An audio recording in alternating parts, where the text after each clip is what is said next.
Comprendre l'onction prophétique, deuxième partie. Il était question hier d'introduire notre sujet et j'ai donné plusieurs définitions de ce que voulait dire l'onction prophétique. On va commencer par là, n'est-ce pas? On peut y aller.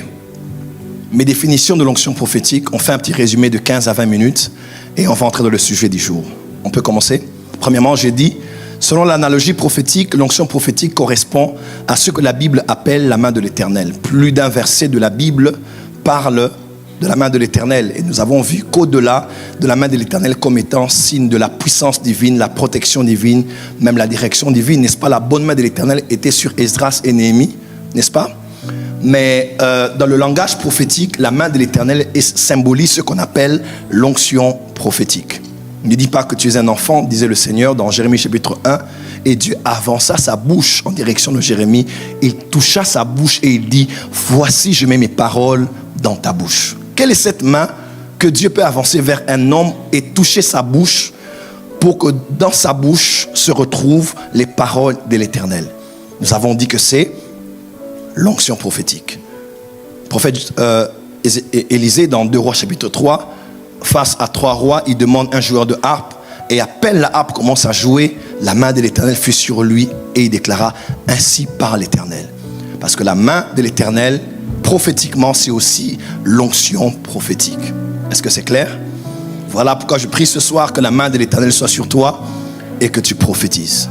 Dis à ton voisin, je vais prophétiser car la main de l'Éternel est sur moi.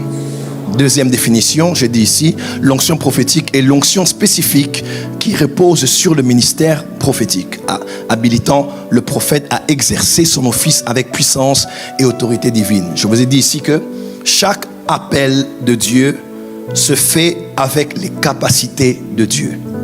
Chaque appel divin se fait avec les capacités divines. On ne peut pas accomplir les œuvres de Dieu avec nos propres forces. Ainsi, Paul a dit, ce n'est pas que nous considérons que notre capacité nous vient de nous-mêmes, mais notre capacité nous vient de Dieu. Et cette capacité, généralement, c'est ce qu'on appelle l'onction. Alors, quand il donne les 5 ministères, Éphésiens 4, verset 11, à chaque ministère, une onction particulière. Les apôtres ont l'onction apostolique, les prophètes ont l'onction prophétique, les évangélistes l'onction évangélique, les pasteurs l'onction pastorale et les docteurs l'onction doctorale. Donc une capacité spécifique accordée à un ministère. Et nous avons dit, l'onction prophétique, c'est spécifiquement l'onction qui est accordée au ministère ou à l'office de prophète. Troisième définition. L'onction prophétique est aussi par définition la présence en exercice de l'ange des prophètes. Vous le savez certainement avec moi, Dieu ne fait rien sur la terre sans l'exercice des anges. Ou bien je dirais, sans passer par l'exercice du ministère des anges. Amen. Lorsqu'un chef de l'État arrive peut-être à Bordeaux et qu'il décide qu'il y ait des changements sur le plan de l'architecture ou de la construction, ou bien que l'on puisse ériger un monument au centre de la ville, n'est-ce pas? Ou bien que l'on puisse déplacer ou placer un nouveau monument pour l'honneur de la ville, n'est-ce pas? Ou bien pour l'histoire de la ville, ou restaurer un bâtiment sur le plan de l'architecture. Le chef de l'État émet un souhait et il peut libérer un ordre. Mais ce n'est pas à lui de porter une salopette, de se plier les manches et d'aller au chantier pour aller travailler. Lui, il parle, mais il y a ce qu'on appelle les exécuteurs de sa parole. Et on appelle dans la Bible certains êtres qu'on appelle les exécuteurs de sa parole sont puissants. Dieu libère sa parole, mais Dieu ne vient pas au fait accomplir sa parole. Au fait, même quand on dit que Dieu accomplit sa parole, c'est pas Dieu qui vient l'accomplir. Dieu, il est sur son trône, il est le boss de l'univers, il reçoit louange et adoration. Même quand Lucifer s'est levé contre lui, Dieu ne s'est pas sali les mains. Dieu peut émettre un souhait, mais il a les exécuteurs de sa parole. Dis amen bien. Amen. Dis amen bien. Amen. Psaume 103 dit, béni soit l'Éternel, bien béni, soyez bénis vous les anges, vous qui exécutez la voix de sa parole. Donc lorsque Dieu dit quelque chose, il met en œuvre les anges qui viennent accomplir cette œuvre-là par les hommes qu'il a appelés. Et quand on parle de l'onction L'onction, c'est aussi la présence des anges de Dieu pour la fonction dans la vie de la personne que Dieu a appelée. Ce n'est pas une huile invisible qui existerait quelque part, non. C'est la présence visible des anges avec cet homme qui lui donne la capacité d'exercer l'œuvre et d'avoir du succès. Que tu le saches ou pas, Dieu passe par les anges pour faire ce qu'il fait sur la terre. Vous m'avez vu prophétiser ici? Je suis allé ici, allé là-bas. Je suis allé par quelle voie? Par la voie du mouvement des anges. Mon esprit était en exercice, mais les anges avec moi aussi ont travaillé. Le jour où l'ange m'est apparu en 2004, l'ange m'est apparu dans la chambre où j'étais alors que je faisais les cours de missiologie. L'ange m'est apparu, il m'a regardé et il m'a dit: quel est ton nom? Et j'ai dit à l'ange: je m'appelle Joël. Pourtant je m'appelais Francis. Je m'appelle Joël. Et j'ai dit: toi, qui es-tu? Il ne sait pas que j'étais congolais. J'ai dit: mais toi aussi, oui, tu me poses des questions ici. Dit. Et toi, quel est ton nom? Il me dit: je m'appelle Rouak. Rouak. Qu'on appelle souffle ou vent en hébreu. Pneuma en grec. N'est-ce pas, il est écrit: Dieu fait des anges, des vents et des serviteurs des flammes de feu. Mais je m'appelle Rouak parce que je suis un ange d'autorité qui travaille dans le royaume auprès de ceux qui prophétisent. Donc quand je travaille comme ça, ce sont des anges qui travaillent avec nous.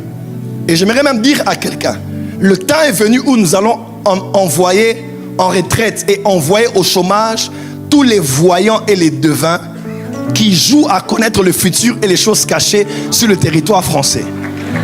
Donne-moi un amen très fort que je t'entende. Appelez-moi n'importe quel devin que vous connaissez sur internet, il ne pourra pas faire les choses qu'on a fait avec autant de précision. Pourquoi? Parce qu'ils doivent savoir qu'il y a le doigt de Dieu.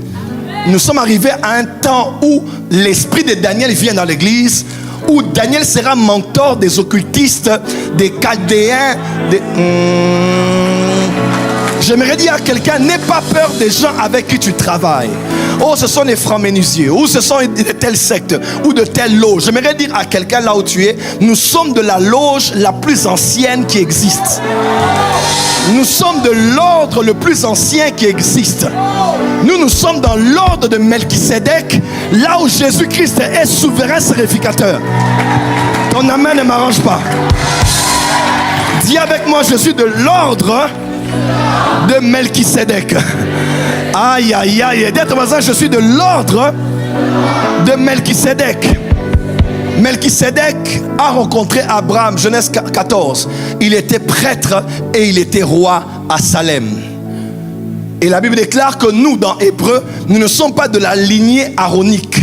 Nous ne sommes pas de la lignée lévitique. Mais notre sacerdoce est attaché à l'ordre de Melchisédek, où Jésus-Christ est souverain sacrificateur. Ça veut dire quoi? On peut être prêtre et on doit être prêtre, mais en fonction d'un certain ordre. Et c'est l'ordre d'Aaron, l'ordre aaronique lévitique, qui nous donne l'accès à être aujourd'hui aussi des sacrificateurs. Mais Dieu dit non, vous c'est différent, puisque les enjeux de la terre ne demandent pas seulement que mon peuple soit des prêtres, mais il faut qu'à part mon peuple doit être, à part le fait que mon peuple doit être composé de prêtres, mon peuple doit être aussi composé de rois. Et Melchisédek était prêtre, Melchisédek était roi.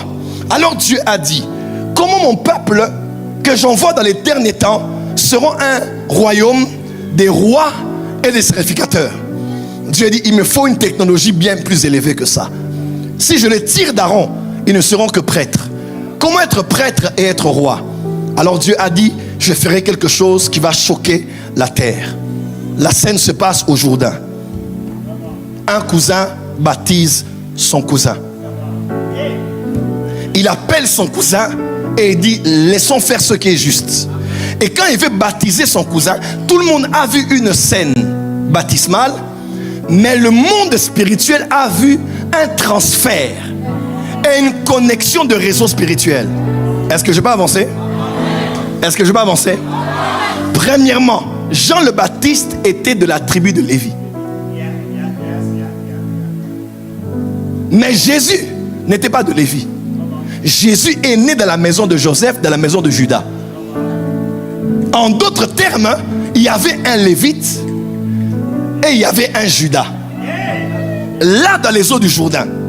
Et ceux qui ne savent pas doivent savoir que quand Aaron ou le père devait léguer le sacerdoce à son fils, il devait faire 3 sacrements. 1, il devait baigner son fils dans l'eau, comme le baptiser. De 2, il devait le oindre d'huile. Et de 3, il devait déclarer devant tout le monde que celui-ci était son fils à qui il a légué le sacerdoce.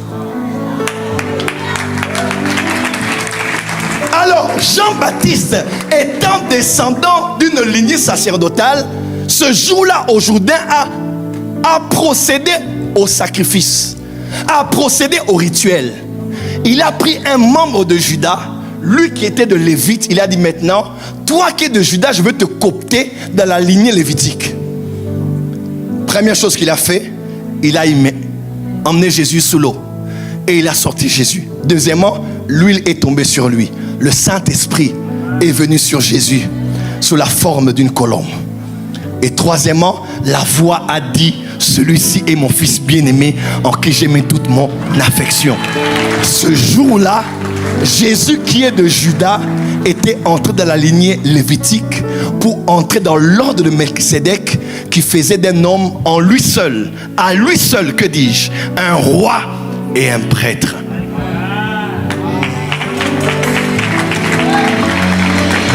Dis à ton voisin, voisin, je suis de l'ordre de Melchisédek. Je suis prêtre et je suis roi. Je suis aigle et je suis lion. J'ai un trône et j'ai l'autel. Dis à ton voisin, j'ai un trône. Je domine dans le séculier. J'ai l'autel. Je domine dans le spirituel.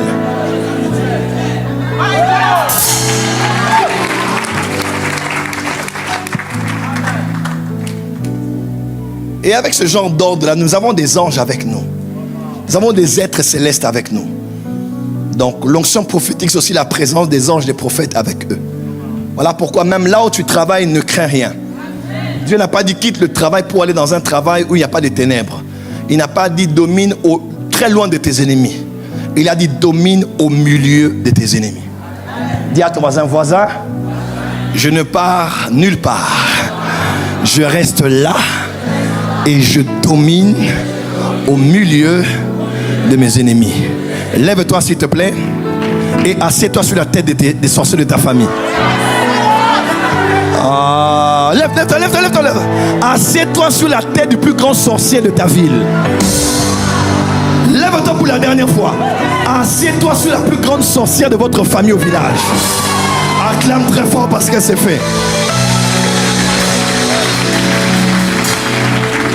Les anges travaillent. 4e définition. Par extension, l'onction prophétique est l'onction du prophète qui peut reposer sur un croyant afin de le faire fonctionner comme prophète pendant un temps sans qu'il ne soit appelé forcément ministère prophétique. 5e définition. Est-ce qu'il y a un lecteur avec un micro? Quelqu'un qui lit bien dans l'assemblée? Ok. 5e, l'onction prophétique de manière interchangeable est ce que l'on appelle l'esprit des prophètes ou l'impulsion prophétique. 6e définition. On peut lire? Par extension, l'onction prophétique désigne également l'onction que Dieu répand sur les croyants, leur permettant d'opérer de manière prophétique dans leur quotidien, quelle que soit leur sphère d'influence en ces derniers jours. Dis à ton voisin, dans ma sphère, je serai prophète, je serai prophétique. Nous libérons l'onction prophétique là où tu travailles. Peu importe le domaine dans lequel tu es et tu fonctionnes, tu vas devenir prophétique. Dans le nom de Jésus, quelqu'un dit Amen. On avance s'il vous plaît.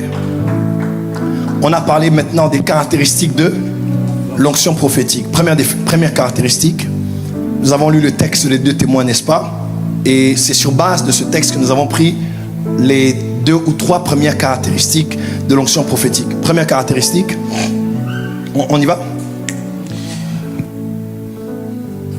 L'onction prophétique accorde une autorité supérieure dans la libération des prophéties et dans les paroles du prophète. Celui qui prophétise normalement libère une parole de Dieu. Mais celui qui prophétise sous l'onction prophétique, il entre comme dans l'office du prophète et il a une plus grande autorité. Apocalypse 11, verset 3 dit, il leur sera donné le pouvoir de prophétiser. The power to prophesy. C'est ça l'autorité qu'il y a lorsqu'un homme prophétise. On l'a lu dans Apocalypse 11, vous avez vu avec moi, lorsqu'ils prophétisent, ils ouvrent le ciel, ils ferment le ciel. Des prodiges se font parce qu'ils ont une autorité plus supérieure. Mais vous devez aussi savoir, lorsqu'un homme a l'onction prophétique sur lui, il n'y a pas que de l'autorité dans les paroles de l'Éternel qui sortent de sa bouche. Il y a aussi de l'autorité dans les propres paroles émanant de sa propre volonté, de sa conscience. Lorsqu'il les libère, Dieu veille à les réaliser. Pourquoi? Dieu accomplit la parole de ses serviteurs et les prédictions de ses envoyés. Les prédictions de ses envoyés, ce sont les paroles de Dieu par le prophète. Mais les paroles de ses serviteurs, c'est ce que le prophète lui-même déclare sur toi. Mon assistant qui est à Kinshasa, il s'appelle Christian. Il peut peut-être me suivre maintenant. Tout le monde le connaît à Kinshasa. Christian, j'arrive chez lui à la maison et je vois sa belle-sœur qui est enceinte. Je lui pose la question. Quel est le sexe de l'enfant? Elle dit non, c'est une fille, je crois. J'ai dit, tu veux une fille? Elle dit, bon, je voulais un garçon. Je dis, d'accord, on va changer le sexe de l'enfant maintenant. À la maison, c'est mon assistant. Je suis arrivé là-bas, je n'ai pas prié, je n'ai pas jeûné. J'ai dit, on va changer. Parce que je suis prophète. Je suis comme Joseph qui a reçu l'anneau de Pharaon. Afin de signer en son nom. Afin de poser un cachet en son nom. L'homme de Dieu ne marche pas qu'avec le ainsi dit l'Éternel. Mais il marche aussi avec un sinon à ma parole. Élie a dit sinon à ma parole. Donc un prophète n'a pas forcément besoin d'aller prier pour déclarer. Il peut être là, il veut seulement faire quelque chose et il le fait. Et je dis, madame, on change le sexe de l'enfant maintenant. Je déclare que ce n'est plus une fille, maintenant c'est un garçon. L'échographie avait déjà dit que c'est une fille. Elle retourne là-bas, elle voit l'échographie, on dit ah, on regarde les résultats A, on regarde les résultats B, on dit c'est pas possible. Le sexe de l'enfant a changé. Qui a changé? Il a dit my father, my father.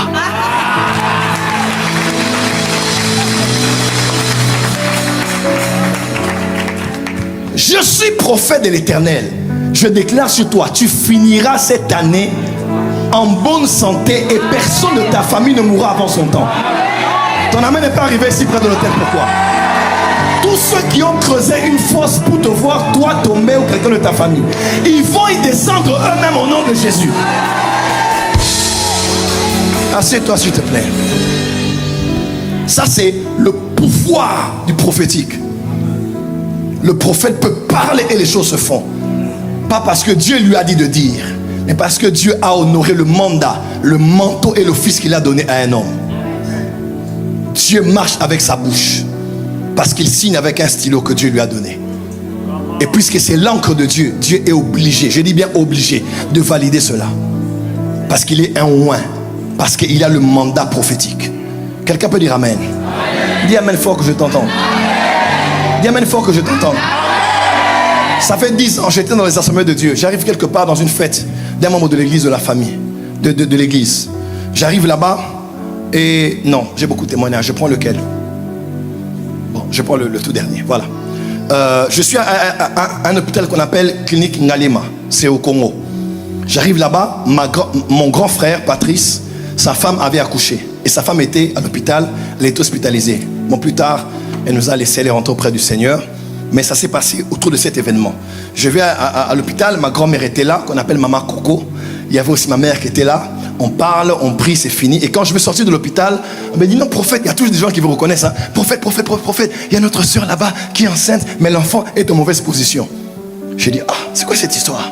Et à l'époque là, les gens qui me parlaient venaient d'une église à laquelle j'appartenais, mais avec eux, on s'était mal séparés. Et beaucoup de gens disaient que j'étais magicien, féticheur, occultiste. J'ai dit, hé, Seigneur, c'est les membres de cette église, de mon ancienne église. J'ai dit, ok, allons-y quand même. On me fait entrer, Dieu me témoigne, on me fait entrer dans la chambre. J'arrive dans la chambre, je dis, madame, comment allez-vous? Hé, prophète Joël, prophète JFT. J'ai dit, qu'est-ce qu'il dit? L'enfant est en mauvaise position. J'ai dit, d'accord. J'ai dit, vous voulez quel sexe? Parce que moi, je change le sexe des enfants. Quelqu'un dira non, il n'y a que Dieu qui peut faire ça. Vous êtes des dieux. Je sais qu'en Europe, ça ne passe pas directement. Mais nous sommes des dieux. J'arrive là et je pose la question. Vous voulez quel sexe? Elle dit non, c'est pas question de sexe, c'est l'enfant que je veux. Elle dit prophète, l'enfant est en mauvaise position. J'ai dit d'accord. J'ai dit bon, si je fais le miracle maintenant, quelqu'un dit il fait le miracle. Oui, Jésus a dit guérissez les malades. Jésus a dit ressusciter. Il n'a pas dit je ressusciterai. Il n'a pas dit je guéris. Il dit vous guérissez. Pourquoi? Parce qu'il leur accorda le pouvoir de le faire. Dis avec moi power. Dis encore power. C'est 2 jours au casino prophète. On va voir des miracles ici. Emmener les paralytiques, les sourds, les muets, les aveugles. Ceux qui ont des problèmes de... Jésus va guérir les malades. Dis avec moi Jésus. Je dis si je le fais maintenant là, on va me garder dans tous les pavillons de l'hôpital pour aller prier. J'ai dit bon, j'ai organisé le miracle. J'ai dit bon voilà ce qu'on va faire. On va faire comme ceci. Bon, je vais prier pour vous, mais ça ne va pas se passer maintenant. Dès que je sors juste, je franchis le seuil, je sors de l'hôpital, pas. Le bébé va tourner et vous allez accoucher. D'accord? D'accord, j'ai prié au nom de Jésus, amen. J'ai dit aux gens, on part. On voulait m'arrêter, le prophète. J'ai dit non, j'ai rendez-vous, je pars. Et je sors de là, à peine je suis sorti. À peine. L'enfant n'a pas compris comment. L'enfant a commencé à tourner, l'enfant s'est retourné dans le ventre. L'enfant a pris la position de tir. L'enfant a plongé. L'enfant est sorti. Que tout ce qui bloquait dans ta vie plonge et sorte. Que l'argent qui était bloqué sorte ce soir. Que les opportunités sortent ce soir. Dis avec moi fire.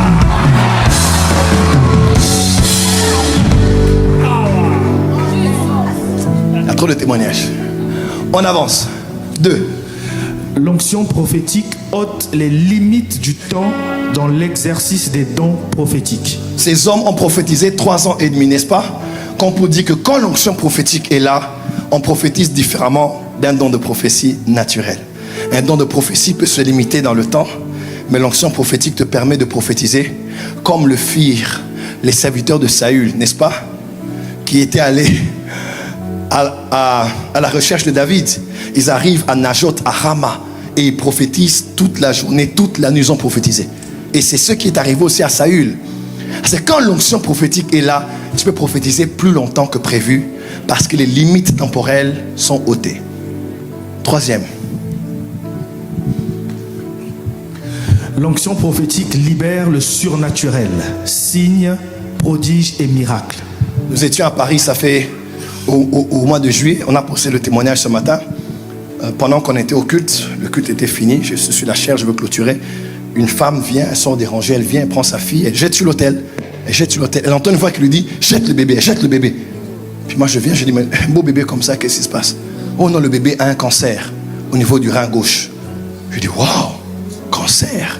Les médecins ont dit cancer. Moi je ne condamne pas les médecins, ils font leur travail. N'est-ce pas? Mais les médecins soignent, mais ne guérissent pas. Eux-mêmes savent qu'il n'y a qu'un seul qui guérit. Il s'appelle Jéhovah Rapha. Je prends le bébé, je le porte dans mes mains. Je dis à l'église, est-ce que vous croyez que Jésus peut le faire? Tout le monde dit oui. Il faut qu'en Europe, l'incrédulité s'en aille. Le problème, c'est que nous avons trop grandi, on connaît trop Dieu. Un jour, Dieu m'a dit, mon peuple périt parce qu'il dit, faute de trop connaître. Mon peuple périt faute de trop. La connaissance enfle, mais l'amour édifie. Le royaume appartient à ceux qui sont comme des enfants. Quand tu es trop grand, je suis docteur en théologie, il faut le master en sciences ecclésiastiques de l'églisiologie, dans les assemblées de Dieu, le baptiste, le luthérien.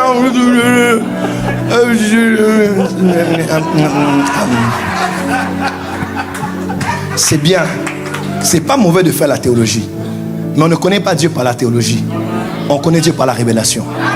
On ne connaît pas Dieu par l'hébreu et le grec. Sinon, les hébreux allaient connaître Dieu. Parce qu'ils parlent mieux hébreu que toi.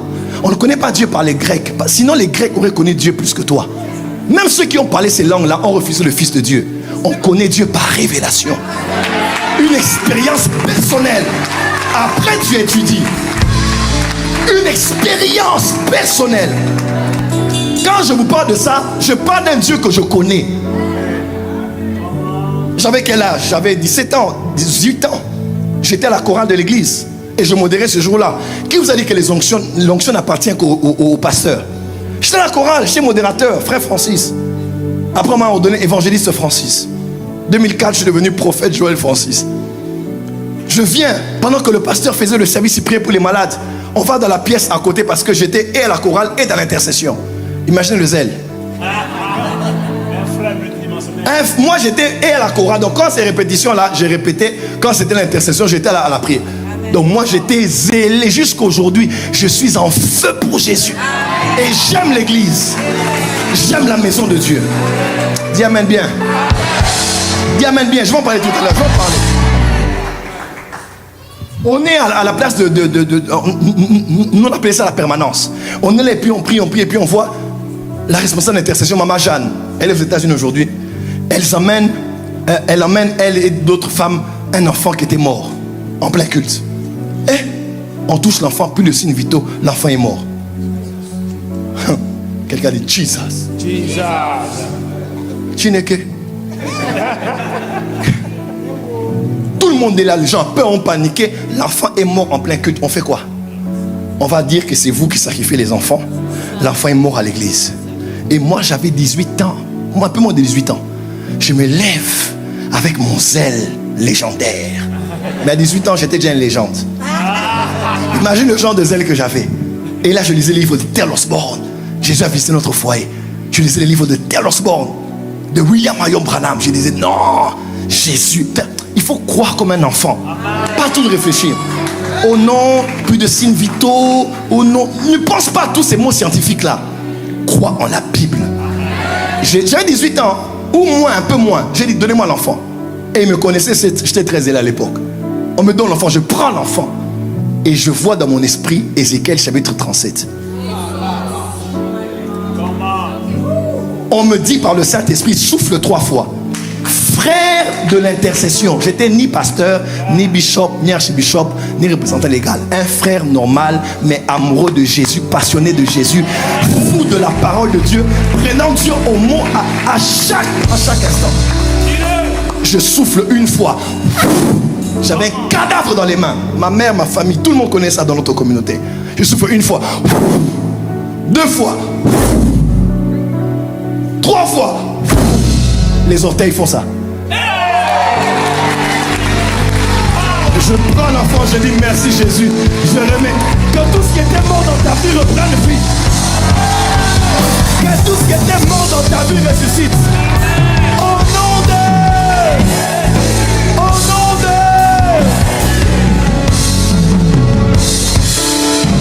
L'onction prophétique travaille avec les signes, les prodiges et les miracles. Pendant ces 3 jours restants, les gens vont avoir des apparitions bizarres. L'or va apparaître sur les mains. L'huile va apparaître sur les mains. L'argent va apparaître dans les comptes en banque. Voilà quelqu'un qui va recevoir ça. Tu vois, il y a quelque chose en toi qui te dit, ça va venir d'où? Ça va entrer comment? Rien n'est impossible à Dieu. Et tout est possible. Y a-t-il quelqu'un qui croit ici? Non, je ne vous vois pas. Au fond, là-bas, y a-t-il quelqu'un qui croit ici? Est-ce que dans cette salle, quelqu'un croit qu'il est ici? Lève la voix, dis Jésus, je crois en toi. Je vais vous asseoir. J'étais une fois à Lubumbashi, chez nous au Katanga. Tout le monde connaît cette histoire à Lubumbashi. Je faisais une croisade de prière. C'était la période de saison sèche. Il faisait un peu frais. Je prends la parole, je prie, je prophétise, tout ça. En pleine croisade, il y avait des milliers de personnes. Et je vois une femme qui était venue avec un gros ventre. Et j'ai dit, mais vous êtes enceinte? Elle dit, non, je ne suis pas enceinte. Elle dit, elle a comme une masse, son ventre est gros. Elle a un gros ventre comme ça. J'ai dit, ok, d'accord. J'ai dit, bon, on va faire un miracle. Je dis, caméraman, viens, mets-toi ici. Toi aussi, mets-toi ici pour ne rater aucun angle. Parce que vous allez voir le miracle dans quelques minutes. Là, c'est ce qu'on appelle le don de foi. Quand le don de foi, j'entre dans ça, je ne doute plus de rien du tout. J'ai dit, caméraman, prends cet angle comme ça. Quand ça va commencer à diminuer, on va bien voir la scène au ralenti. Et je dis, bon, madame, vous êtes prêts? Tout le monde est prêt? Tout le monde est prêt? Oui, oui, oui. Histoire vraie. J'ai dit, bon, ventre, diminue maintenant. Maintenant.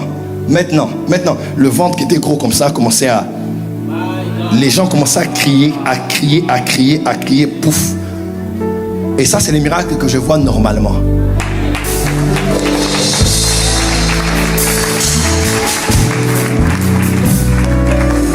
Parce que l'onction prophétique travaille avec le surnaturel. On peut avancer.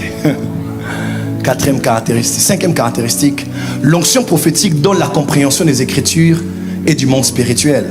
Daniel 9, verset 12. La première année de Darius, on peut lire. La première année de Darius, fils d'Assuérus, de la race des Médès, lequel était devenu roi du royaume des Chaldéens. La première année de son règne, moi, Daniel, je vis par les livres qu'il devait s'écouler 70 ans pour les ruines de Jérusalem, d'après le nombre... Et je vis par les livres. Tu sais, quand tu es prophète, tout vrai prophète doit être amoureux des livres. Tout vrai prophète doit être amoureux du livre. Et il y a un livre qui est plus que tous les livres. J'aimerais te conseiller, si tu veux accéder au prophétique, si tu veux être un prophète puissant, tu ne dois jamais séparer l'office de prophète avec la proximité quotidienne que tu dois soigner avec les Saintes Écritures. Un prophète qui ne vient que pour prophétiser, soit il ne l'est pas, soit il l'est, mais il est ignorant. Ce livre est écrit parce que des hommes ont été inspirés par Dieu. L'Ancien Testament, comme vous savez, la Torah, les Névim et les Ketuvim, les hommes ont été inspirés par Dieu, insufflés par Dieu. Quelqu'un est avec moi? Amen. Et de Matthieu jusqu'à Apocalypse, ils furent tous inspirés. Tu ne peux pas être un homme d'inspiration que pour être inspiré, avoir les numéros de téléphone des gens.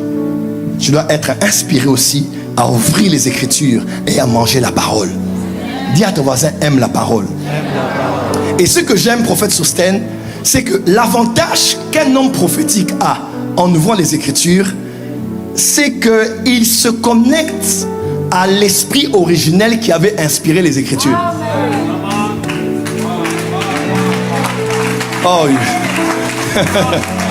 Voilà pourquoi quand un prophète prend les Écritures, qu'il aime les Écritures, il a comme une onction doctorale qui entre en lui. Parce que l'esprit qui a inspiré les prophètes d'autrefois, il est le même en lui à l'instant où 2000 ans, 4000 ans après, il ouvre le livre. Il a des lumières et une compréhension comme s'il était là exactement. C'est là où, par exemple, tu entendais un prophète te dire, quand je lisais comme ça, j'ai vu en vision Ésaïe. Quand je lisais comme ça, j'ai vu en vision Abdias. Pourquoi? Parce que je me connecte à l'esprit de ceux qui avaient écrit ces Écritures. Quand l'onction prophétique est là, on aime non seulement les Écritures, mais on a des lumières que plusieurs ne peuvent voir dans les Écritures, sinon par l'onction prophétique. Daniel 9, verset 22. Il m'instruisit et s'entretenait avec moi, Gabriel, l'homme, et dit, Daniel, je suis venu maintenant pour t'ouvrir l'intelligence. Jésus disait aux disciples d'Emmaüs, oh vous d'hommes, vous ô hommes, vous êtes dépourvus d'intelligence. Jésus a commencé à les expliquer les Écritures, n'est-ce pas? À les expliquer quoi? Les Écritures. Là on est dans Luc chapitre 24. Mais si Jésus n'était pas encore là, un ange est venu pour l'ouvrir l'intelligence afin qu'il comprenne ceux qui avaient un lien avec la prophétie. Il m'a enseigné et a parlé avec moi. Il m'a dit, Daniel, je suis venu maintenant pour ouvrir ta compréhension. Quand les anges des prophètes marchent avec toi, tu vas comprendre les Écritures comme rarement les gens ont compris. Et moi, avec les anges des prophètes avec lesquels je fonctionne, maman me connaît, je suis un fou de la Bible. Depuis que j'avais 17 ans, 18 ans, je m'étais dit, je suis si jeune, je suis si méprisable d'apparence, j'étais tout mince. Mais je m'étais dit, pour me faire respecter, je veux connaître la Bible. Au point où quand je serai debout, on m'invitera dans des conférences des docteurs en théologie. Et je me disais, j'allais être le meilleur dans toutes les disciplines. Je peux t'enseigner la doctrine, je peux t'enseigner tout ce qui est dogmatique, t'enseigner l'eschatologie, t'enseigner la spiritualité biblique, t'enseigner la christologie. Je peux t'enseigner avec humilité. Je n'ai pas tout, mais en tout cas, je suis passe-partout. Je ne connais pas tout, je ne suis pas omniscient. Mais tous les sujets où tu me mets, je peux me défendre plus que les gens qui en ont reçu l'appel. Pourquoi? Parce que pendant que les gens prient beaucoup, moi je prie beaucoup et je lis beaucoup la Bible. Et je mange, et je cherche à sonder les Écritures. Je me glorifie un peu dans le Seigneur parce que je sais ce que j'ai. Je sais ce que je vaux dans le corps du Christ. Parce que pendant que les gens jouaient à aller partout pour avoir l'impactation des impressions des mains, moi je lisais la Bible. Je lisais des livres de théologie. Je lisais les cours de... On me disait, mais toi, moi je ne suis même pas gradué ni licencié. Je n'ai qu'un bac plus 1. Oui. Je n'ai aucun graduat. Je n'ai rien. Je n'ai eu que mon bac, mon diplôme d'état. Quand notre père est mort, la vie était devenue compliquée. Je m'étais dit, je vais être autodidacte. Regarde, je prêche aujourd'hui au docteur en théologie. Et je vais commencer à étudier en France. Les sciences comme les anthropologie, sociologie, tout ça. Et j'ai déjà prêché à des chefs d'État, à des chefs de gouvernement, alors que je n'ai que mon bac. Mais David a dit, je suis plus sage que mes maîtres. Parce que ta parole est l'objet de ma méditation. Je peux challenger quelqu'un ce soir? Yes. Je te prends ces choses, je peux te citer, vous avez remarqué, je vais vous citer 100 versets bibliques dans un message, sans ouvrir la Bible. Vous avez remarqué ça? C'est parce que je ne suis pas là que pour oh j'ai vu un ange, non. L'ange vient, mais il m'a trouvé avec la Bible. Le prophétique actuel, c'est de revenir à la parole, c'est de revenir aux Écritures. Je vois, oui, mais je dois citer les versets et connaître la Bible. Dis Amen. Voilà pourquoi j'aime mon frère d'alliance, prophète Sostène Mabouadi, docteur s'il vous plaît, enseignant par excellence. Acclame très fort pour mon frère. Avec sa femme, des docteurs exceptionnels. Tu n'acclames pas, tu es jaloux, tu es jaloux.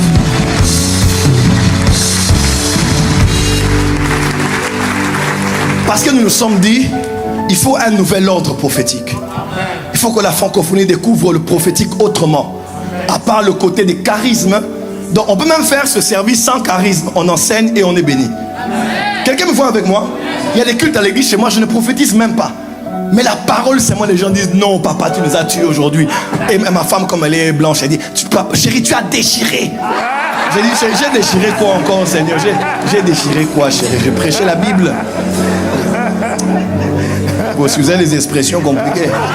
Moi, je suis africain, moi. Quand tu déchires, déchire tout aujourd'hui, chérie, déchire. Imaginez déchirer qui?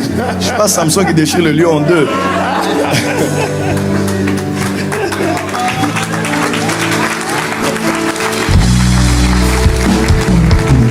Tiens, ton voisin dit, aime la parole.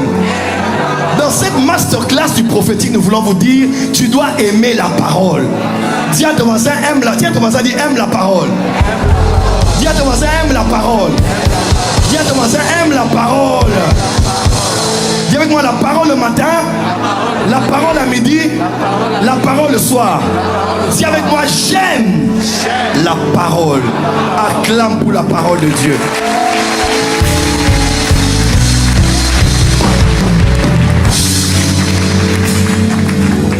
Est-ce que je vais finir?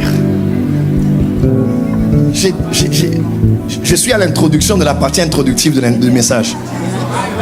De vrai, honnêtement, je suis à l'introduction de la partie introductive de l'enseignement. Bon, je bois d'abord de l'eau comme ça. Encourage-moi.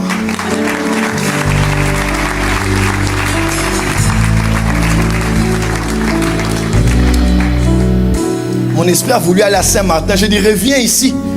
La parole, la parole. L'esprit de la prophétie veut venir là. Sans effet.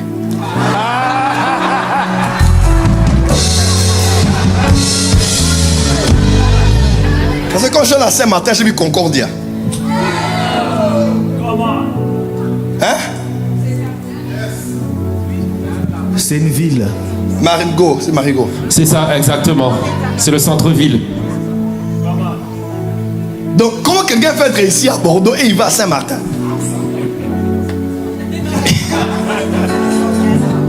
Vous étiez à Marigot? Oui. Ça a un lien avec elle? Oui, oui. Et son père? Et il s'est marié, ça fait même 7 mois comme ça là? Oui, oui.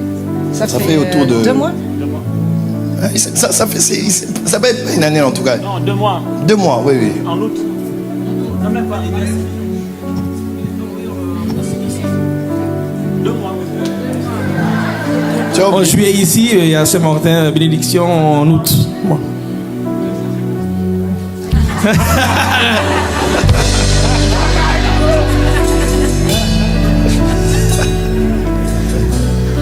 Dis à ton voisin, on rentre à la parole.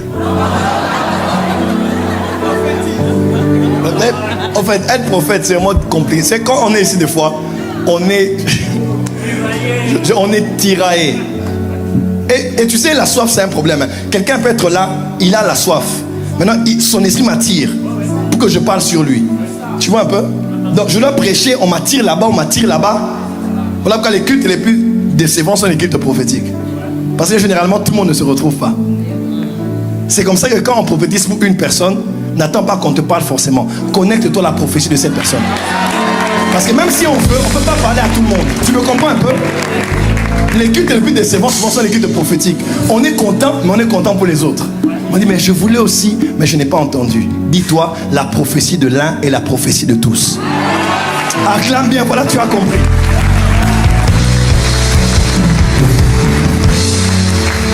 Cinquième. Lecteur. L'onction prophétique ouvre les voies à l'univers des visions. Dis avec moi les visions. Une vision est une perception visible du monde invisible par les yeux naturels, par le canal de la lumière. La vision naturelle, c'est la perception du monde visible par les yeux naturels, par la voie de la lumière. C'est la lumière qui entre dans la rétine, n'est-ce pas? Et tu peux ainsi distinguer les formes, les couleurs et autres. J'en passe. Qu'est-ce qu'une vision spirituelle? Une vision spirituelle est donc aussi la perception du monde spirituel par les yeux spirituels au travers de la lumière.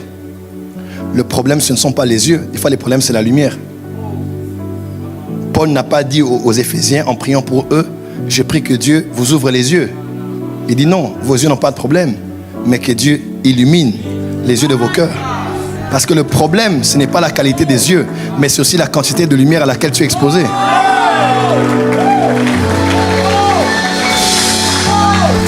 Plus tu as de lumière, mieux tu vois.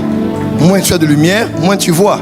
Le problème, ce n'est pas la lumière, le problème, c'est combien de quantité de lumière pour vaincre la quantité des ténèbres.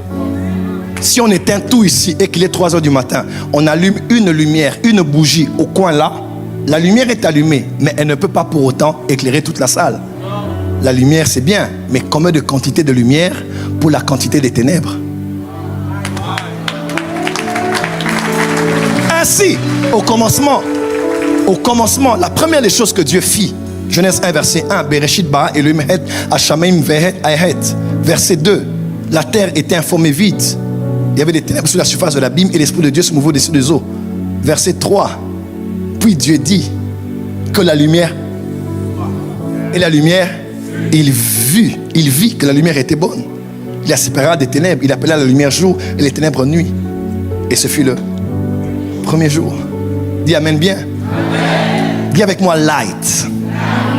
Quand tu vois un prophète comme ça, il dit, toi c'est Eric, toi c'est ceci, toi c'est cela. C'est simplement parce que on travaille de la lumière.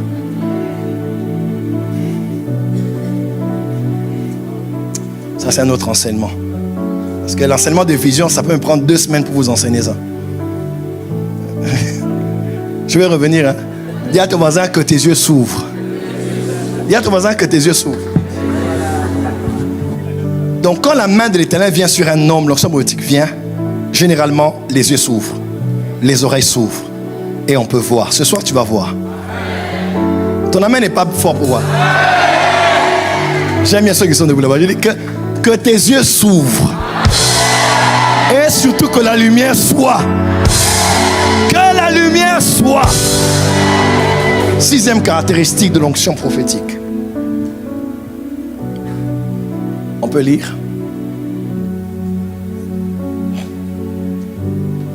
L'onction prophétique garantit la protection surnaturelle de son porteur. Et l'onction prophétique a pour caractéristique de garantir la sécurité de son porteur. Ainsi il est écrit, ne touchez pas à mes oins et ne faites pas du mal à mes prophètes.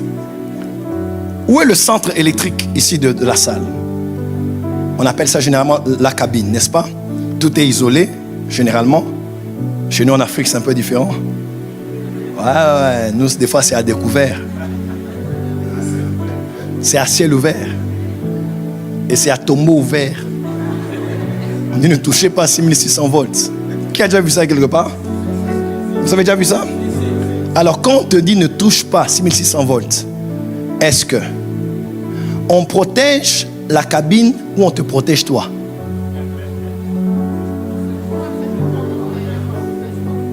Quand on dit ne touche pas à la cabine 6600 volts, danger, est-ce qu'on protège la cabine en disant cela ou bien c'est toi que l'on protège? Quand Dieu dit ne faites pas du mal à mes prophètes, ne touchez pas à mes oins, Dieu ne protège pas ses serviteurs. Il vous protège vous du danger auquel vous vous exposez en touchant au danger 6000. Voilà, tu as compris. Quand Dieu dit ne touchez pas à Sostène, c'est mon oin, Dieu ne le protège pas lui. Dieu te protège toi des conséquences qui peuvent t'arriver à toi, à tes enfants, aux enfants des enfants des enfants de tes enfants. Et demain tu pars, tu fais une église et tu as un enfant qui est malade et tu dis quelle épreuve? Ce n'est pas l'épreuve, c'est un jugement parce que tu as touché à un prophète. Faites attention. Tout celui qui est ambassadeur, qui est un émissaire, il jouit de l'immunité diplomatique. Je suis né à Bonn, mon père était ambassadeur. Je sais de quoi je parle. Quand tu touches à un ambassadeur, au corps diplomatique, à sa voiture, à sa maison ou à tous ceux qui l'entourent, tu ne touches pas à lui, tu touches à la nation qu'il représente. Un prophète est-il parfait? Bien sûr que non. Mais quand Dieu l'a oint et l'a choisi, il n'a pas demandé ton avis. À ce que je sache, il ne s'est jamais assis et a demandé ton avis pour le choisir lui. Quand Dieu le choisit, il connaît ses insuffisances, il connaît ses faiblesses, il connaît ses limites. Même s'il parle mal français, Dieu le choisit. Et quand toi tu veux Dieu dit ne fais pas du mal à cet homme. C'est pas lui que Dieu protège, c'est toi que Dieu protège.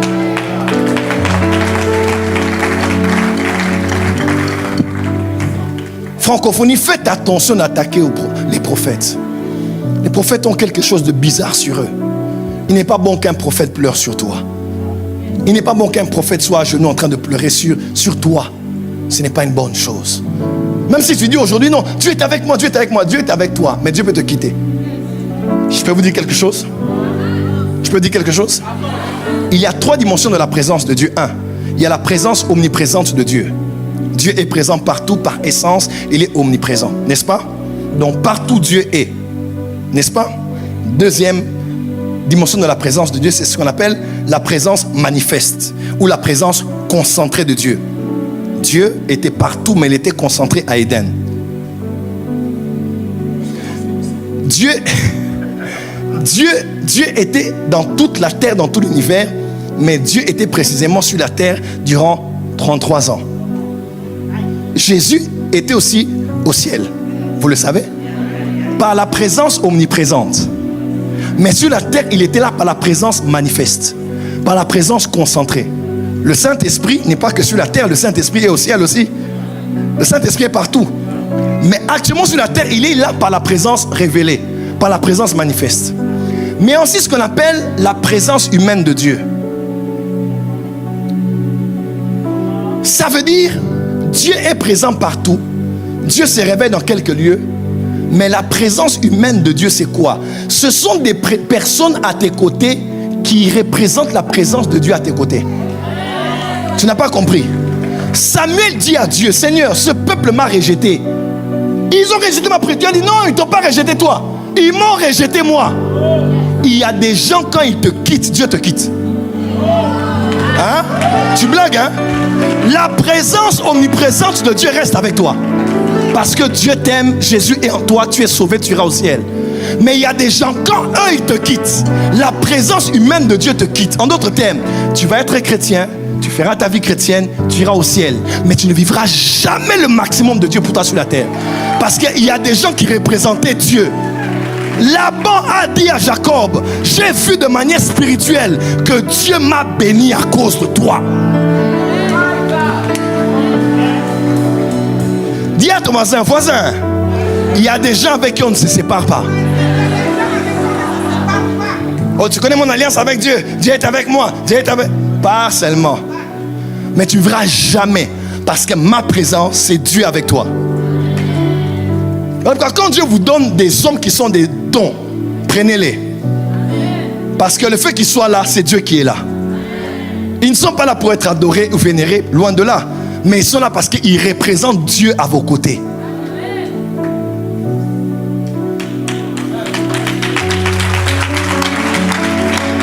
Septième caractéristique. La véritable onction prophétique glorifie toujours Jésus-Christ car elle témoigne de lui. Verset. Apocalypse 19, verset 10. Et je tombais à ses pieds pour l'adorer, mais il me dit, garde-toi de le faire. Je suis ton compagnon de service et celui de tes frères qui ont le témoignage de Jésus. Adore Dieu. Adore Dieu. Adore Dieu. Plus fort. Adore Dieu. Adore Dieu. Adore Dieu. Adore Dieu. Adore Dieu. Il se peut que Dieu fasse de toi l'ange qui révèle les choses aux gens. Mais à chaque fois que les gens vont voir cela, n'oublie pas de dire aux gens, l'honneur peut être donné à un prophète, mais la gloire n'est pas donnée à un homme. La gloire est toujours donnée à Jésus. David a dit non pas à nous, mais à ton nom, dans toute la gloire à cause de ta bonté et de ta fidélité. Oh Joseph, même quand on t'élève, on te donne l'anneau, on te donne la tenue, on te donne la fille du grand prêtre, on te donne les avantages de vie et de mort sur l'empire. Pharaon te rappellera toujours, le trône me séparera de toi. Dieu peut te donner la puissance la plus extrême, la puissance des siècles à venir. Les morts ressuscitent, des paralytiques marchent, des réveils dans les villes. N'oublie pas, tu agis en son nom. Tu as le pouvoir sur toutes choses. Mais une chose te sépare de Dieu, c'est son trône. La gloire de Dieu, on ne la touche pas. On ne la touche pas. Dieu va t'élever comme un prophète. Dieu va t'utiliser pour révéler des choses microscopiques et chirurgicales. Les gens diront, c'est pas possible qu'un homme voie et fasse ce genre de choses. Mais dis à ces gens, ô homme frère, acte 3, pourquoi vous regardez nous comme si c'est par notre propre force que ce paralytique a marché? C'est dans sa foi en son nom, au nom de Jésus, que son nom a donné à ses membres la force de se lever sur ses pieds. Nous ne sommes que des simples instruments. Nous ne sommes que frères, nous ne sommes que la poussière, nous ne sommes que la vanité. Dieu a pris un peu de boue là que nous sommes, il a mis un peu sa grâce et sa miséricorde. Aujourd'hui on peut t'honorer, t'acclamer, te célébrer, mais nous ne sommes rien sans lui. Il a dit, sans moi vous ne pouvez. En d'autres termes, il voulait dire, allez un peu essayer sans moi et vous verrez si vous arriverez à quelque chose. Si Dieu est pour nous, et si Dieu est contre nous, qui sera pour nous? Je veux que Dieu soit avec moi. Je veux que Dieu soit pour moi. Qui le veut aussi ce soir? Dans cette masterclass, n'oublie pas, tu vas recevoir un revêtement terrible ces 3 prochains jours. Mais n'oublie pas, quand les gens vont essayer de faire, c'est Jésus qui l'a fait. C'est Dieu qui l'a fait. C'est lui qui l'a accompli. À lui et à lui seul toute la gloire. Car c'est à toi qu'appartiennent pour des siècles le règne, puissance est là pour des siècles des siècles.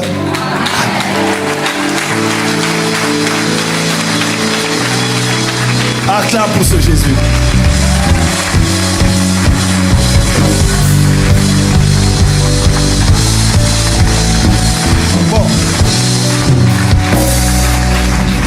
Bon, à vrai dire, mon enseignement du jour commence ici. Mais je ne sais pas tout développer. J'ai 8 points. Je ne sais pas comment je vais faire. Je vais utiliser 2, 3, 4 points rapidement. Et on va prier. Qui est béni ce soir? Qui a vu que ça en valait la peine ici? Acclame très fort, on va continuer.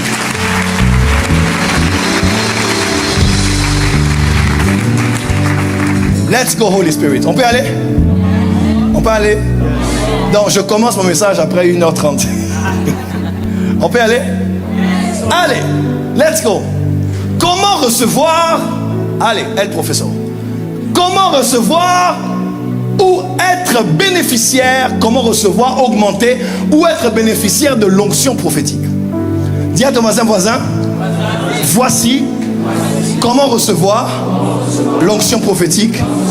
Voici comment augmenter l'onction prophétique. Dis à ton voisin, voici comment être bénéficiaire de l'onction prophétique. Acclame pour ton voisin, ça va être extraordinaire ici. Acclame bien. Let's go. Premier élément. C'est ce que j'appelle la loi du ciel ouvert. Lecteur, s'il vous plaît. La loi du ciel ouvert. Marc 7, 31 à 35. Jésus quitta le territoire de Tyr et revint par Sidon vers la mer de Galilée. En traversant le pays de la Décapole, on lui emmena un sourd qui avait de la difficulté à parler et on le pria de lui imposer les mains. Un sourd qui avait la difficulté de parler. Ok, let's go. Verset 33, il le prit à part, loin de la foule, lui mit les doigts dans les oreilles et lui toucha la langue avec sa propre salive. Puis, levant les yeux au ciel, il soupira et dit Ephata, c'est-à-dire ouvre-toi. Aussitôt, ses oreilles s'ouvrirent, sa langue se délia et il parla très. Que tes oreilles s'ouvrent, que ta langue se délie. Amen. Je dis que tes oreilles s'ouvrent, que ta langue se délie. En quoi consiste la loi du ciel ouvert? À chaque fois que Dieu a voulu libérer une mouvance prophétique dans une région, dans une ville, dans une nation ou dans une génération, le mouvement prophétique a toujours reçu comme confrontation des esprits dans les cieux supérieurs. Est-ce que je peux avancer ici? Est-ce que je peux avancer? Je suis plus que convaincu, pasteur Nina, à l'époque d'Élie, Israël, le royaume du Nord, avait avorté un grand réveil prophétique. Comment? De manière toute simple. Élie dit il était resté seul.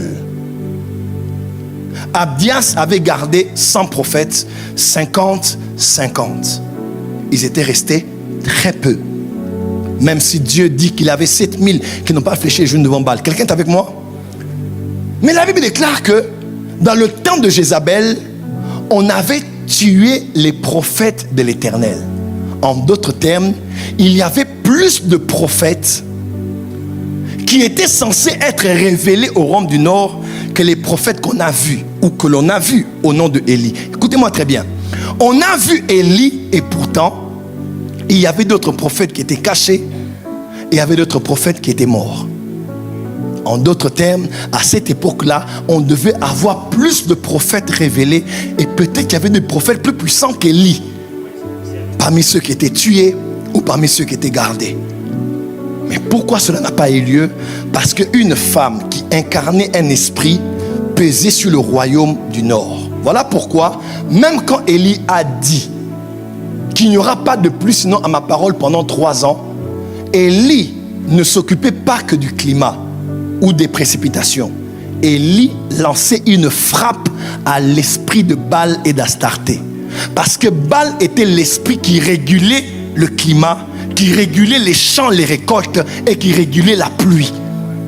En fermant le ciel, il frappait l'esprit qui contrôlait le ciel. Tu n'as pas dit amen. Tu n'as pas dit amen. Tu n'as pas dit amen. Tu n'as pas dit amen. Et quand le ciel fut yeux ouverts, que le feu descendu du ciel. Vous savez ce qui s'est passé? Élie a pris 950. 450, il est pris et il les égorgea tous. Il a eu la victoire sur les prophètes de Jézabel parce que le ciel avait été fermé et réouvert par la puissance de l'onction prophétique. Prophète Joël, qu'est-ce que tu veux dire?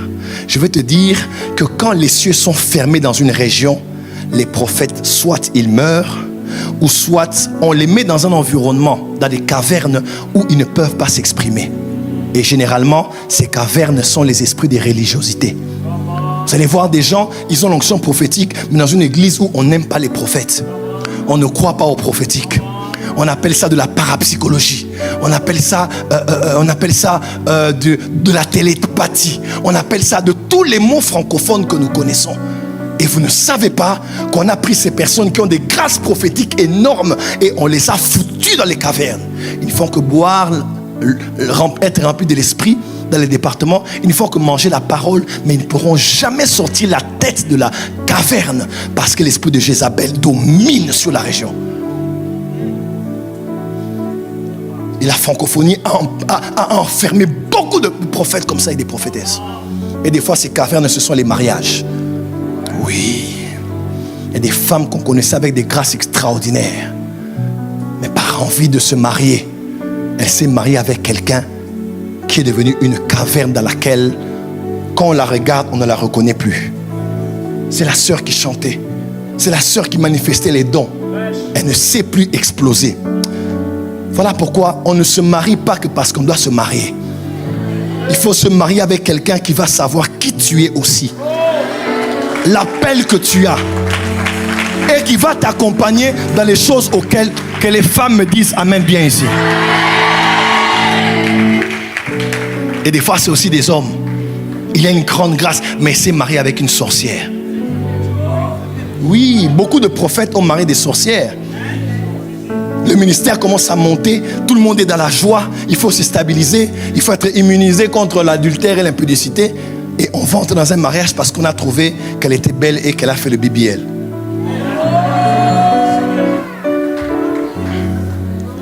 Et une fois qu'on y entre, on a vu le plastique. Mais une fois qu'on y entre, la femme change de visage. Combien de pasteurs prient que leur femme meure aujourd'hui? Ils ne vous le diront pas. Ils vous font des belles prédications. Oh, ma femme, Miss ceci, ma femme la plus belle de l'univers, ma femme de ceci. Mais les pasteurs souffrent en secret. Parce qu'ils ont la carie dans les os à la maison. C'est la vérité.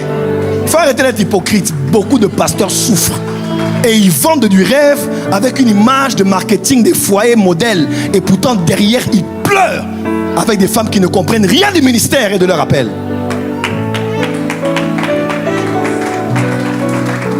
Voilà pourquoi j'aime pas les messages des couples où on vient vous inventer des rêves ici. Il faut être honnête. Le mariage, c'est difficile. C'est bien, c'est beau, mais à des jours difficiles aussi. Parce qu'à force de vendre des mariages parfaits, quand les gens découvrent vos problèmes, ils sont désillusionnés. Soyez vrai avec les gens. Arrêtez de mentir aux gens. Arrêtez. Acclame bien, acclame bien. Faut arrêter de mentir. J'aime pas cette hypocrisie de la francophonie. J'aime pas ça. Ah oui, ah oui, ah oui. Et je suis prophète. Je n'ai pas la langue dans ma bouche. Il faut être humain. Mon mariage, ça va, mais il y a des temps difficiles. Quand vous dites ça, les gens qui vous écoutent disent que ah, moi aussi ça m'arrive. Mais quand tu viens, tu dis ma femme et moi, on ne s'est jamais disputé une seule fois. En 40 ans, tu mens, disait-lui de finesse. Tu mens. Au Kossi.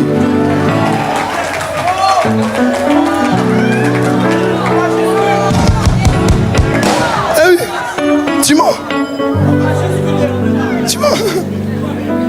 On ne s'est jamais disputé, c'est faux, papa.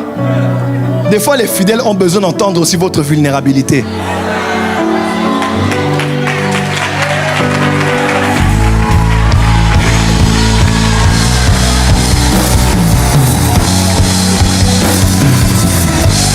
Alléluia. Dis à ton voisin, nous sommes des hommes. Ma femme est là, des fois ça chauffe. Même avant le culte, ça chauffe. Mais après, on dit, bon, on va voir ça après culte. Allons d'abord servir Dieu. Oui, les gens ont besoin des fois de savoir que ça ne va pas chez vous. Ma femme la plus belle des papas. Alors que là-bas, tu ne fais même pas un bisou. Tu mens, tu nous mens.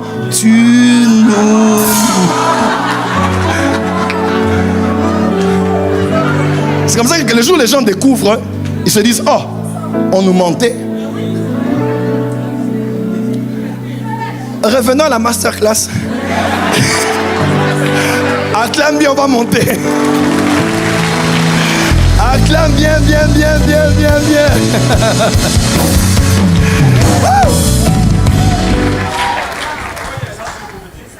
Ça aussi c'est le prophétique. Le prophétique dans le mariage. Dis amen.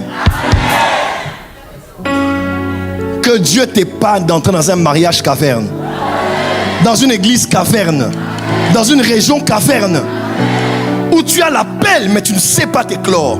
Tu ne sais pas t'exprimer. Tu ne sais pas être encadré, être reconnu, être épanoui. Ou même si tu n'es pas épanoui, on te tue. Tu es mort ministériellement parlant. Pourquoi? Parce qu'il y a quelque chose qui se passe dans l'atmosphère. Prophète, pourquoi Jésus, on amène un enfant qui est sourd et qui ne sait pas parler? Mais aussi simple que cela doit paraître, Jésus, qu'est-ce qu'il fait? Il pose les mains aux oreilles, il touche à la langue et il dit, ouvrez-vous. Mais que fait Jésus? Il lève les yeux. Il lève les yeux et il dit, ouvre-toi, Jésus. À qui est adressée-tu cette parole? Tu lui dis, ouvre-toi aux oreilles, ouvre-toi à la langue, ou ouvre-toi au ciel. Et Jésus a regardé le ciel. Parce que généralement, ceux qui ne savent pas entendre Dieu ou prophétiser ne le peuvent pas parce qu'ils sont la raison, mais parce que leur ciel, mais parce que le ciel de la région où ils sont est un ciel qui est fermé. Il ne faut pas prier que leurs oreilles s'ouvrent. Il ne faut pas prier que leur langue se délie, prophète. Il faut regarder le ciel et engager un combat spirituel, apostolique et prophétique. Frapper les principautés, libérer l'atmosphère, ouvrir le ciel. Et quand le ciel est ouvert, les prophètes vont entendre et les prophètes vont prophétiser.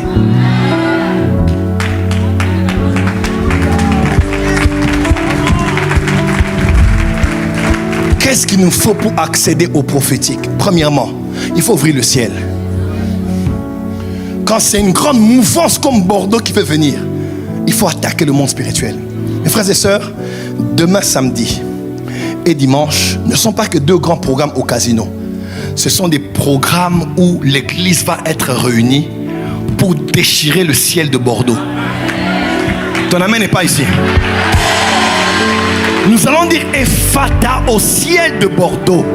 Et quand le ciel va s'ouvrir, les oreilles vont s'ouvrir et les prophétesses vont prophétiser. Est-ce que les prophétesses sont là ce soir? Le problème des fois, ce n'est pas toi, mais c'est le ciel de ta région. Des fois, le problème, ce n'est pas vous à l'église, comment vous demandez à Dieu des réveils. Des fois, c'est votre ciel qui est fermé. Et prophète, demain, samedi et dimanche, que toutes les églises de Bordeaux, même s'il y aura débordement dehors, on se retrouvera là au casino. Nous allons lever les mains comme un seul homme et dire comme Ésaïe, si tu déchirais les cieux et tu descendais. Déchirer, ce n'est pas ouvrir la porte. Déchirer, c'est un verbe d'urgence et de violence. Déchire les cieux. Dis avec moi, oh Dieu, déchire les cieux. Demain au casino et dimanche, je vois un mouvement dans les sphères célestes de Bordeaux. Ton amen n'est pas ici. Et puisque ça va se faire là-bas, il y aura des répercussions ici. Parce que la qualité de ta terre est déterminée par la qualité de ton ciel. Deuxième loi. La loi du vide. Come on. 2 Rois, chapitre 16, 17 à 20. Come on. Et il dit, ainsi parle l'Éternel, faites dans cette vallée des fosses, car ainsi parle l'Éternel, vous n'apercevrez point de vent et vous ne verrez point de pluie. Et cette vallée se remplira d'eau et vous boirez, vous, vos troupeaux et votre bétail. Verset 20. Or, le matin, au moment de la présentation de l'offrande, voici l'eau arriva du chemin d'Édom et le pays fut rempli d'eau. Revoyez la scène au ralenti. Le prophète se lève et il dit, oh cher roi, à cause de Josaphat, je prophétise. Appelle un joueur de harpe. Quand on joue à la harpe, le prophète a la main de Dieu sur lui et il annonce. Il dit, voici ce que Dieu va faire. Il n'y aura pas de pluie, mais la terre sera remplie d'eau. Vous allez boire, vous, ainsi que les animaux qui vous ont accompagnés, ainsi que vos hommes. Quelqu'un est avec moi? Mais le prix à payer pour avoir l'abondance de l'eau, faites quoi? Des fosses. Faites quoi? Des fosses. Donc creusez des Fosses. On appelle aussi des trous. Donc creusez. Creusez. Creusez. Allez en profondeur. Ne creusez pas une fosse. Creusez-en plusieurs. Donc quand on se réveille, le matin on regardait le sol, on voyait qu'il y avait des trous partout. En tout lieu. Il y avait des trous. Il y avait des vides. Il y avait des trous. Et ce trou-là, existentiel, a été la prédisposition prophétique pour recevoir de l'eau et l'abondance de l'eau.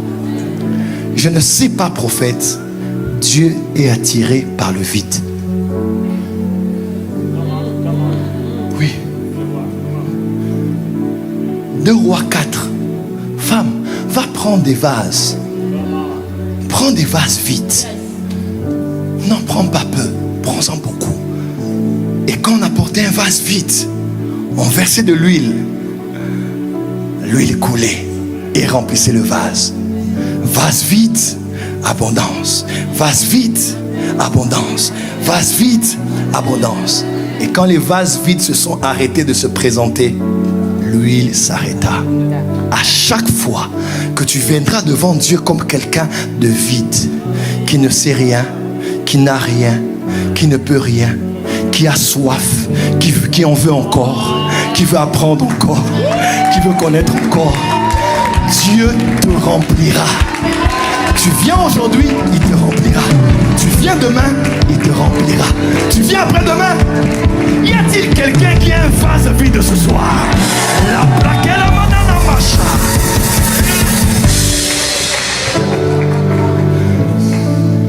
Si tu es vide, Dieu te remplira.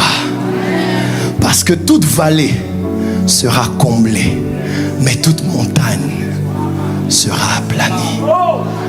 Nous sommes arrivés à un temps, la chose qui attire le prophétique, c'est le vide. La terre était informe et vide.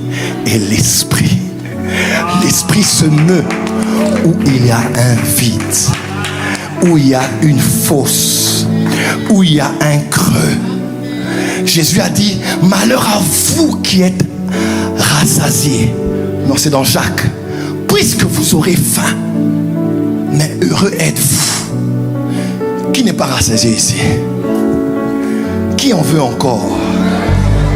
Qui désire encore?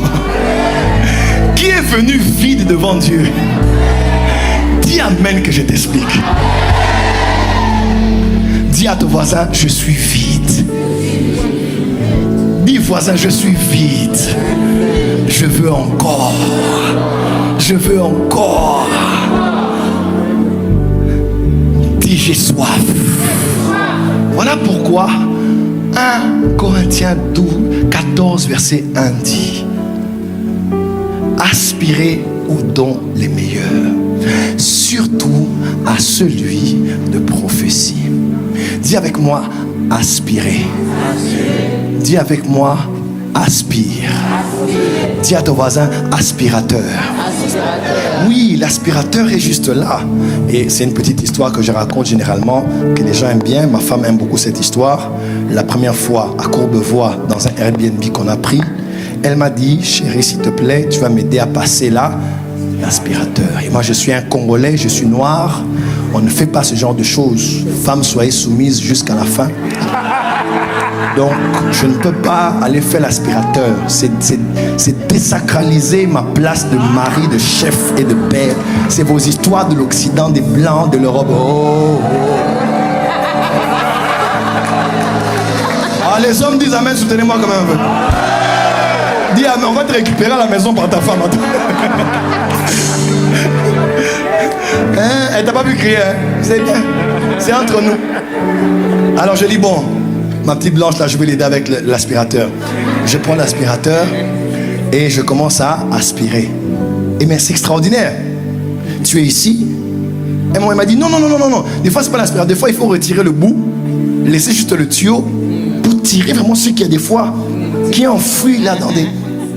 Et j'ai sorti et ça marchait. Quand j'ai appuyé,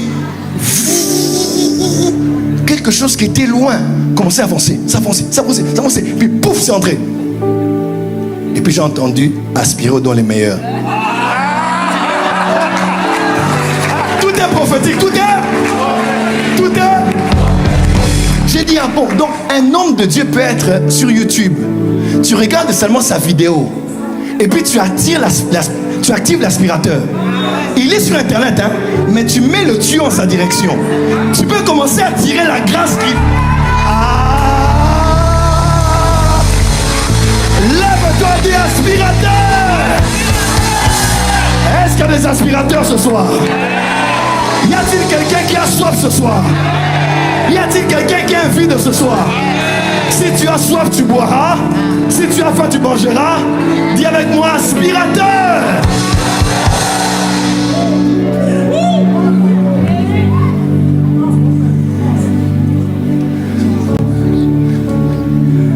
Jésus dit, il y a une parabole d'un homme qui a reçu la nuit des visiteurs.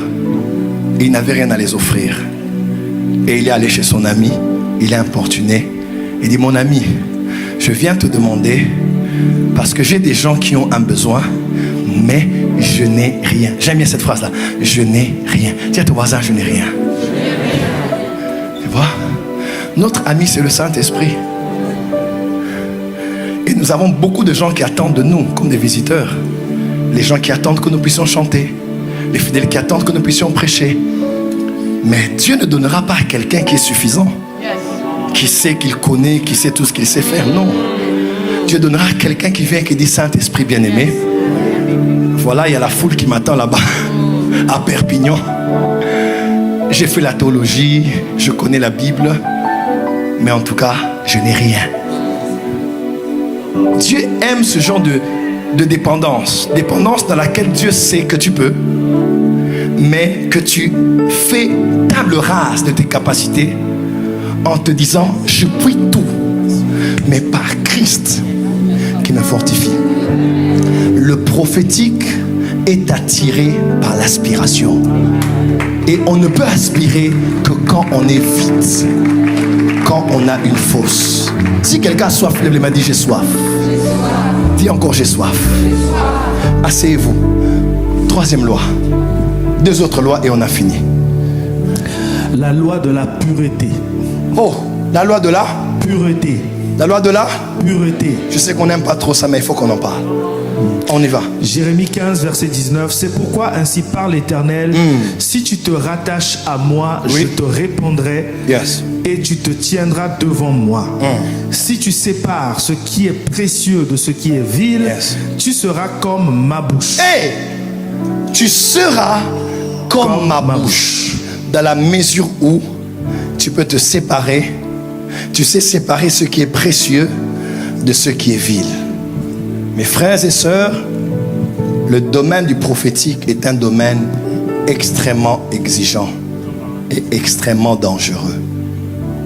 C'est un domaine qui peut faire facilement de vous une star, un homme populaire, une femme recherchée de tous, admirée et même fantasmer.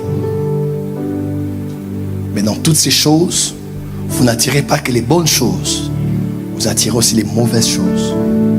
Voilà pourquoi en toutes choses, vous devez vous rappeler que celui qui vous a oint et vous a appelé est saint. Il vous a oint d'une huile sainte. Et pour être comme la bouche de Dieu, il faut apprendre à séparer ce qui est précieux de ce qui est vil. Un nouvel ordre prophétique naît en francophonie. On prophétise, mais on craint Dieu. On prophétise, mais on marche dans la sanctification. On prophétise, mais on lave sa robe parce qu'on sait que le ciel existe, l'enfer existe et le jour des comptes arrive où chacun comparaîtra devant Jésus, devant le Béma et recevra selon ses œuvres. Dis à ton voisin, pureté oblige. Dis à ton voisin, sainteté oblige. Au parvis, il y avait une certaine sainteté qui était requise. Mais au lieu saint, il y avait une autre sainteté requise parce qu'on appelait cela le lieu saint. Malgré le temps que l'on passait là-bas, en face de l'autel des parfums, le chandelier et la table des propositions, quand on passait à l'autre pièce du tabernacle, on appelait cela le lieu très saint. Parce qu'il y a saint, il y a aussi très saint. La sanctification a des niveaux et des dimensions. Écoutez-moi, la sanctification, c'est par rapport au péché. Mais la consécration, c'est par rapport à l'appel. Tu sais, tout le monde, basiquement, doit se sanctifier. Mais quand tu es appelé par Dieu, tu dois concentrer ta sanctification qu'on appelle la consécration. Parce que la consécration, c'est la sanctification concentrée. Et quand tu es consacré, maintenant il y a deux dimensions auxquelles tu dois renoncer. Première dimension, le péché. Deuxième dimension, la souillure. Hébreux 12 dit ceci: et déchargez-vous de tout fardeau et de tout péché qui vous enveloppe si facilement. Deux choses, il y a le péché et les fardeaux. Un péché est un fardeau, mais tout fardeau n'est pas un péché.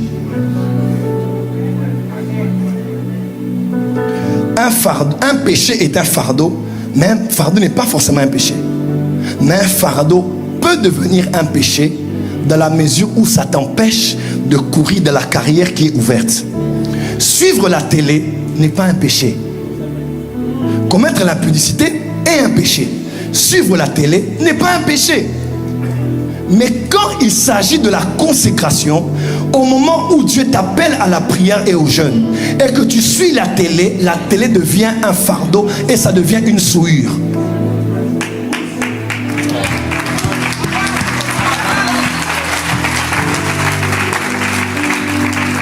Quand maintenant l'appel vient, il y a des choses que tout le monde peut faire qui est normal, mais qui n'est plus normal pour toi. Parce que la grâce que tu portes, l'onction que tu as devient plus exigeante vis-à-vis de toi. Ce pourquoi les autres ne seront pas jugés devant Dieu sera un jugement pour toi. Oh femme, ne prends pas le fruit de la vigne de Bordeaux. Pourquoi? Parce que l'enfant que tu portes, Samson, il commencera à délivrer Israël des Philistins. Des fois, il y a des restrictions en fonction de ce que tu portes en toi. Et pourtant, prendre du vin n'est pas un péché. Mais parce que toi, tu as un appel spécifique, Dieu te dira, pour toi, non.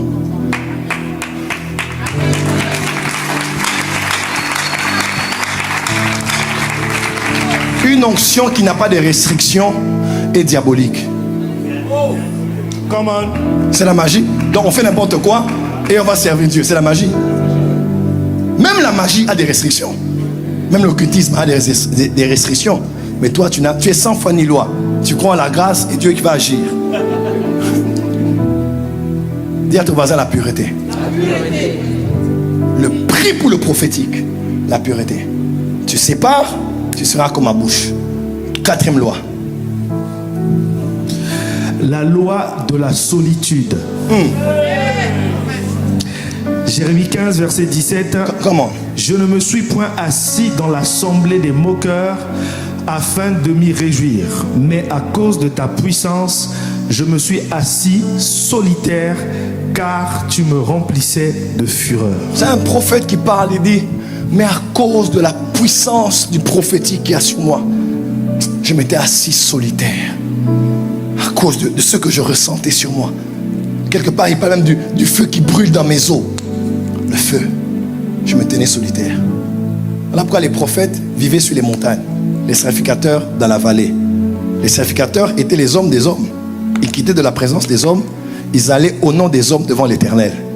Mais les prophètes vivaient avec Dieu. Ils quittaient la présence de Dieu, entraient dans la présence des hommes au nom de l'Éternel. Voilà pourquoi ils disaient ainsi parle l'Éternel. Mais les prêtres vivaient avec les hommes, ils quittaient leur présence et ils représentaient les hommes devant Dieu dans la prêtrise. Les prophètes, eux, ne vivaient pas avec les hommes, ils vivaient avec Dieu. Le prophétique t'imposera la solitude. Entouré, mais tu te sentiras seul. Marié, mais tu te sentiras seul. Entouré d'amis, mais tu te sentiras seul. Jacob demeura seul et un ange vint et lutta avec lui jusqu'au lever du jour. Il y a des visitations qui ne viennent pas parce que tu es trop avec ta femme, trop avec ton mari, trop avec tes amis. Des fois, il faut être seul. Et seul avec le Dieu de ton appel. Afin qu'il brise quelque chose en toi. Afin qu'il change ton identité. Afin qu'il te donne une bénédiction que tu n'auras pas dans la présence des hommes. Dis à ton voisin, l'onction prophétique t'imposera la solitude. Dis à ton voisin, il est temps d'apprendre à être seul. Seul, c'est pas juste mise à part pour prier. Seul, c'est aussi par rapport à la position que l'on prend. Des fois, tu vas faire face à la vie, à l'opinion publique.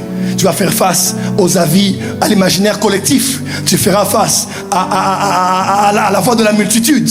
Mais tu dois te tenir ferme et dire Dieu m'a dit.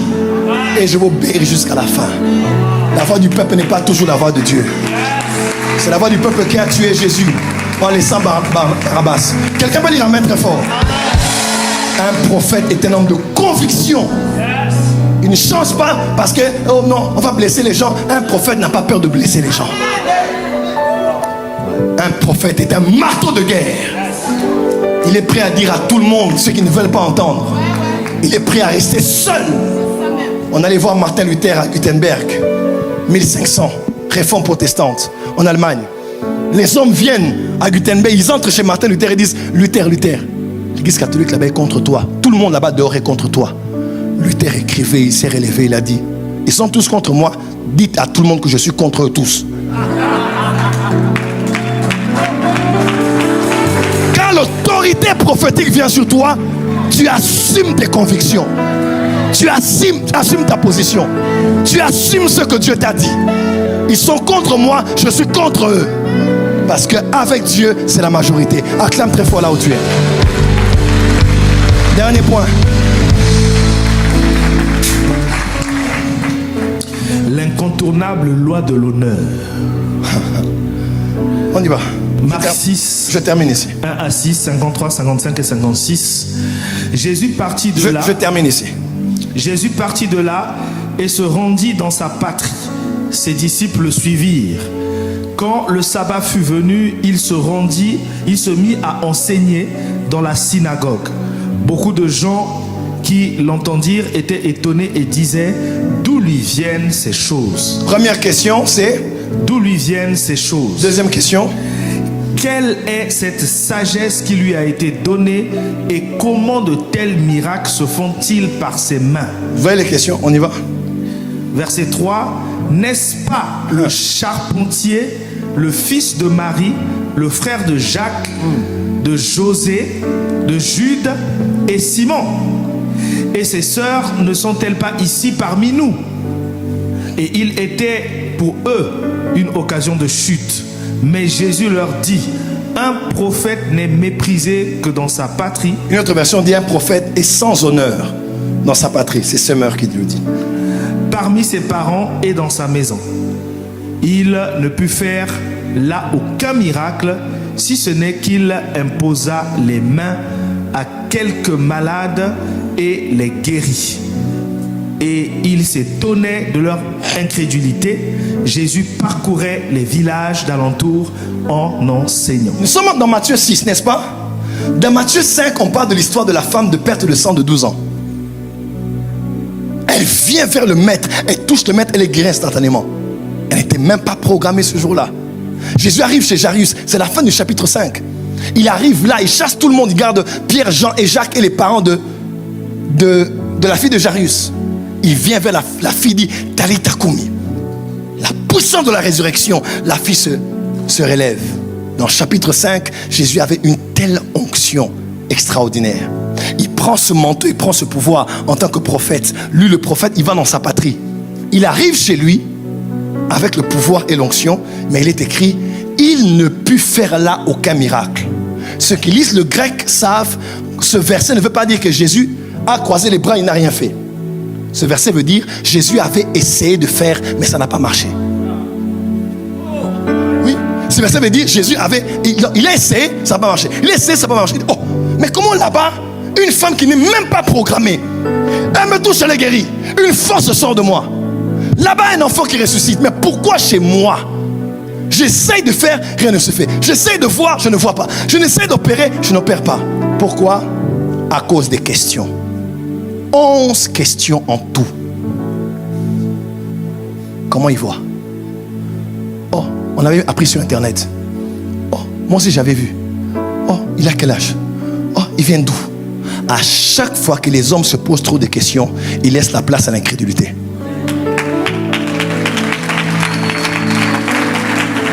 C'est là que la francophonie est championne. Raisonner, penser, réfléchir, se poser des questions, analyser, décortiquer, critiquer, juger. Et tout ça, ça bloque le prophète de libérer le potentiel. Jésus est allé au point d'imposer les mains aux malades pour qu'ils soient guéris. Vous imaginez? Il devait même toucher avec les mains. Là où une femme l'a touché. Là où une femme l'a touché, a été guérie. Il devait maintenant lui toucher les gens. Et remarquez avec moi, allez dans le texte suivant. Quand vous allez maintenant dans les versets 55, 56. Après avoir traversé la mer, il vient dans le pays de Génézareth. Donc il était à Nazareth. Après il allait à Génézareth. Dis avec moi, de Nazareth à Génézareth. On dit quoi ici? Ils abordèrent. Papa, lis avec onction. Hein? Ils abordèrent, parcoururent tous les environs, et l'on se mit à apporter des malades sur des lits, partout où l'on apprenait qu'il était. En quelques lieux où il arrivait, dans les villages, dans les villes ou dans les campagnes, on mettait des malades sur des places publiques et on le priait de leur permettre seulement de toucher le bord de son vêtement, et tous ceux qui le touchaient étaient guéris.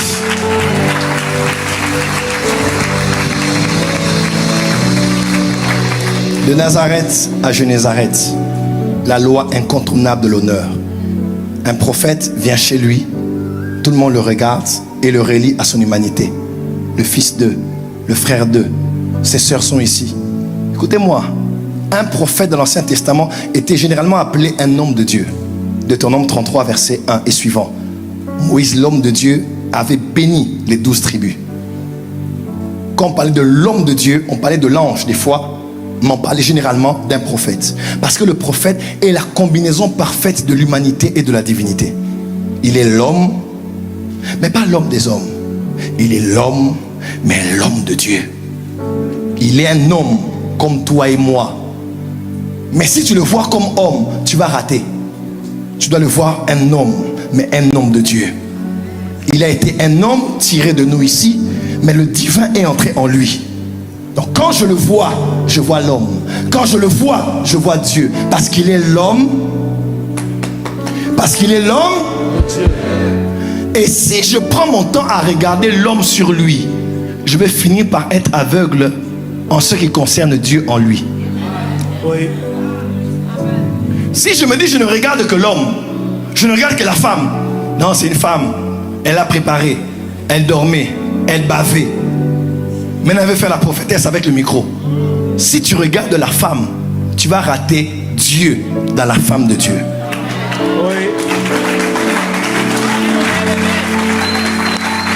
Parce que celui qui reçoit un prophète en qualité de petit frère recevra la récompense des petits frères. Celui qui reçoit un prophète en qualité de, il est du Gabon, on le connaît, c'est un Gabonais, on recevra la récompense des Gabonais. Celui qui reçoit, come on, celui qui reçoit un prophète en qualité de, c'est mon enfant, c'est ma fille, il est moins âgé que moi, tu recevras la récompense des gens de ce niveau. Mais si tu reçois un prophète, comme Dieu l'a envoyé prophète, tu recevras ce que les prophètes portent avec eux et qui changent la vie des hommes sur la terre. Un des plus grands dangers, c'est pour ceux qui vivent avec les prophètes. Parce qu'ils finissent par s'habituer avec Dieu en eux. Parce qu'ils ont eu part à la visibilité de l'homme en eux.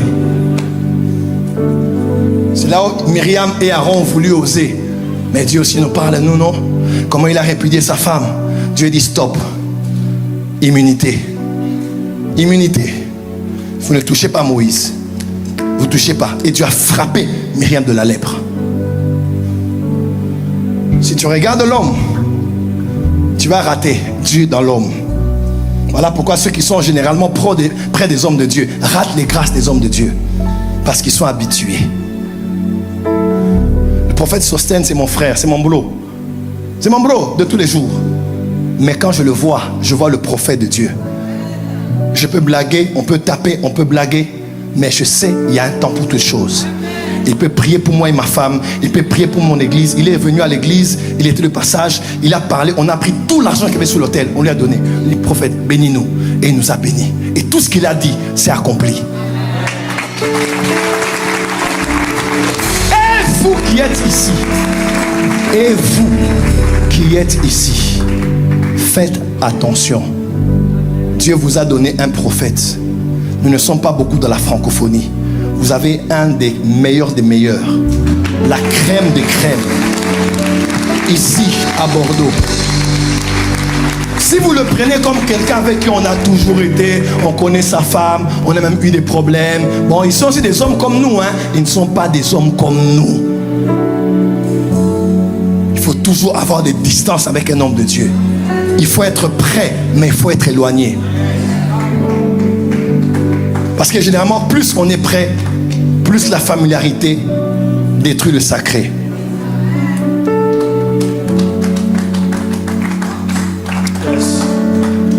J'ai beaucoup aimé nos frères de prophète Abraham, Dieu te bénisse.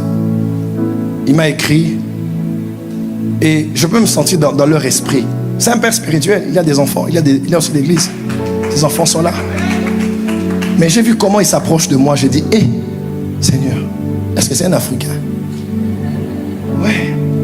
J'ai vu le niveau de l'honneur, le niveau du respect. J'ai dit, Seigneur, quand je vais quitter ici, donne à cet homme ce que j'ai en moi. Amen. Bon, on le connaît, on l'a déjà vu. Bon, j'ai déjà suivi cette prédication sur Internet. Et c'est comme ça qu'on perd. Parce qu'on est trop habitué. Je termine en disant ceci. Dieu nous a donné un prophète sous l'autorité de son père spirituel. Levez-vous s'il vous plaît, pasteur Nina, prophète Sostène. Une des lois dont je voulais parler, c'est la loi du service. Vous savez, quand on cherchait un prophète dans 2 Rois 3, là, on a dit, y a-t-il un prophète? Ils ont dit, il y a Élisée qui versait de l'eau dans les mains d'Élie. On entre dans le prophétique par le service. Dieu ne fait rien sans avoir révélé ses intentions, pas aux stars les prophètes, pas aux révérends prophètes, mais à ses serviteurs, et d'aide en grec, en hébreu, doulos en grec, les prophètes, parce que les prophètes sont des serviteurs. Quand Dieu vous donne un père qui est un prophète, servez-le. Si mon père spirituel est ici, mais vous allez être choqués, c'est moi qui vais prendre son sac, c'est moi qui serai à genoux, c'est moi qui serai à genoux, je serai à genoux tout le temps que mon père spirituel est là. Est-ce que c'est adoré? Ce n'est pas adoré. Quand Abdias, qui gardait les prophètes, a vu Élie, il est écrit, il alla et il s'est mis à genoux devant Élie. Est-ce qu'il a adoré Élie? Non. Des fois la francophonie on dit, non, oh, faites attention aux hommes de Dieu, il est à genoux devant un homme de Dieu. C'est adoré. Des fois vous faites excès d'humilité et ça devient de la stupidité. C'est la vérité. Des fois, oh, on connaît ça, c'est le marketing. On veut juste montrer aux gens qu'on est plus humble. L'humilité, c'est pas dans ce qu'on fait, c'est dans ce qu'on est à l'intérieur de soi. Abdia s'est mis à genoux devant Élie. Oh mon Seigneur! Il dit, papa, si tu pars ici, l'Esprit de Dieu va te prendre et va t'emmener quelque part. Pardon, ne me fais pas des choses comme ça. Il s'est mis à genoux. C'était l'adorer? Non, mais adorer Dieu qui est en lui. Papa est là, quand il vient, nous sommes à genoux devant papa. Pourquoi? C'est pas que culturel, c'est biblique. Abdia s'est mis à genoux. Quand tu es à genoux devant la femme que tu veux épouser, est-ce qu'on a fait un problème? Oh, francophonie, eh oh! Quand tu fais ça comme ça, quand tu es à genoux là, on en a fait un problème. Maintenant, c'est comme nous, on est à genoux devant nos mentors et nos pères, que maintenant vous commencez à devenir les plus saints de la francophonie. Oh, faites attention de ne pas être à genoux devant. Je vais être à genoux. Parce que c'est un signe de soumission. Et ce n'est pas de l'adoration. C'est la soumission. Si je vois le bishop Dag ici, je serai à genoux. Papa chez Bishop, le père spirituel de Bishop Dag, le père spirituel de maman. Quand je le vois, je suis à genoux. Parce que j'honore l'onction. Dieu vous a donné ce couple. Prophète, tu es un fils parmi les pères. Mais aujourd'hui, tu es un père.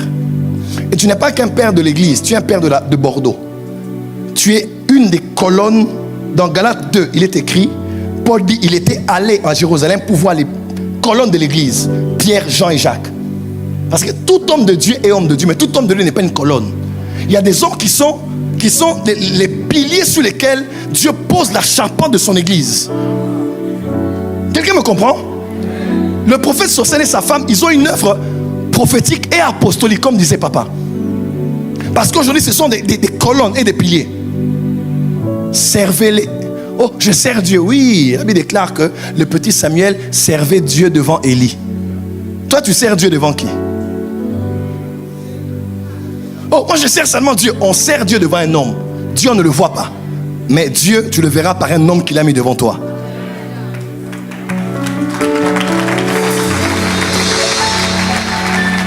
Le prophétique, ça vient dans le service. Oh, prophète, ouvre-moi les yeux. Tu ne verras pas. Sers seulement le prophète. Emmène le prophète à se reposer. Quand Dieu appelle un prophète, tout prophète est lépreux. Oui. Prends la verge, jette-la. Prends la main, mets dans ton sein, sors. Moïse a vu quoi?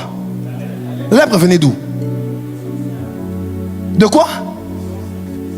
Parce que tout prophète a des problèmes personnels. Tout prophète, Dieu laisse toujours une écharde pour appeler à l'homme qu'il est homme, malgré la dimension qu'il a. Tout prophète est un bègue. Peu importe la verge qu'il a, il bégaye. Il peut voir quelque chose, mais il ne sait pas interpréter ça. C'est là où Dieu suscite un Aaron. Il dit, ton frère Aaron le Lévite, quand il te verra, il sera content de te voir. Et lui, il sera ton prophète à ta place. Ma prière est que Dieu donne au couple prophétique des enfants qui sont des Aaron. Votre père bégaye. Même s'il a Dieu, il ne sait pas expliquer clairement ce qu'il a vu comme temple. Il ne sait pas expliquer clairement ce qu'il pense pour ce mandat. Mais que Dieu donne à cet homme des vrais fils et des vraies filles qui peuvent le tenir par la main et dire, papa, assieds-toi, garde tes mains levées. Comme Aaron et Hur, nous allons tenir tes mains afin que tu continues à lutter, à te battre pour nous. Car la victoire sur le champ de bataille dépend de tes mains levées.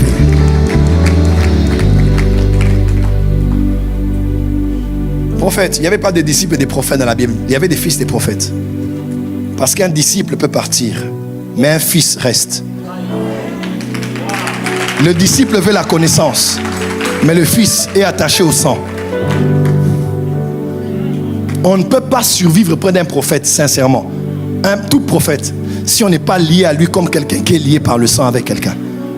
Parce que la vie des prophètes, c'est une vie de paradoxe, c'est une vie de contraste, c'est une vie de mauvaise réputation, c'est une vie de contradiction.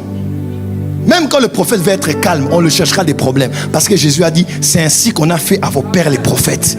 C'est normal, on va nous critiquer, mais dire sur nous. Moi j'ai dit à tous ceux qui sont avec moi, pour vivre avec moi là, il faut avoir entendu Dieu.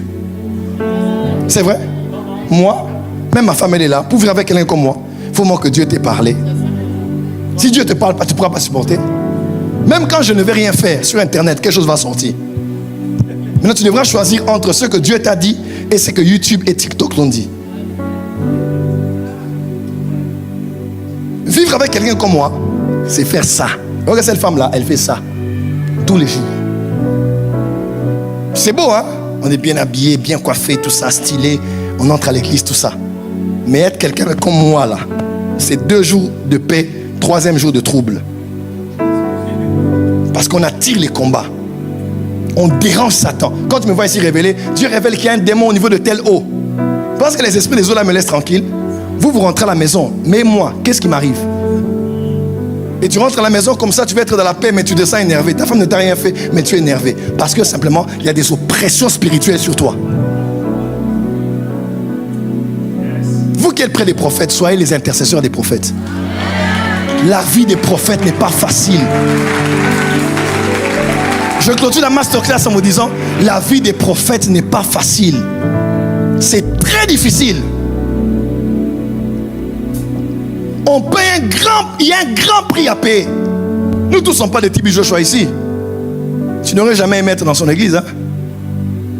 Une église où 50% des sœurs de la chorale ont déjà fait des vidéos sur YouTube pour dire que l'homme de Dieu les a violées. Aujourd'hui, une petite vidéo, une petite rumeur sur ton pasteur. Je prends un peu du recul. Je prends un peu du recul pour aller prier, pour écouter Dieu. Moi aussi j'ai appris. Tu as seulement appris. Et tu quittes l'église.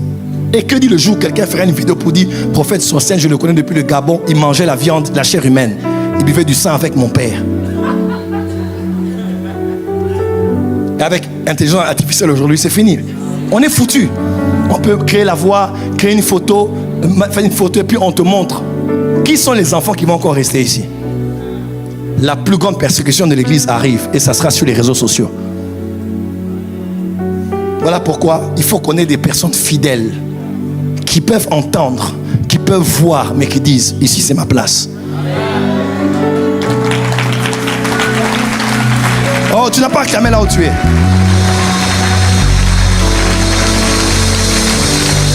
Vivre avec un prophète, c'est ça.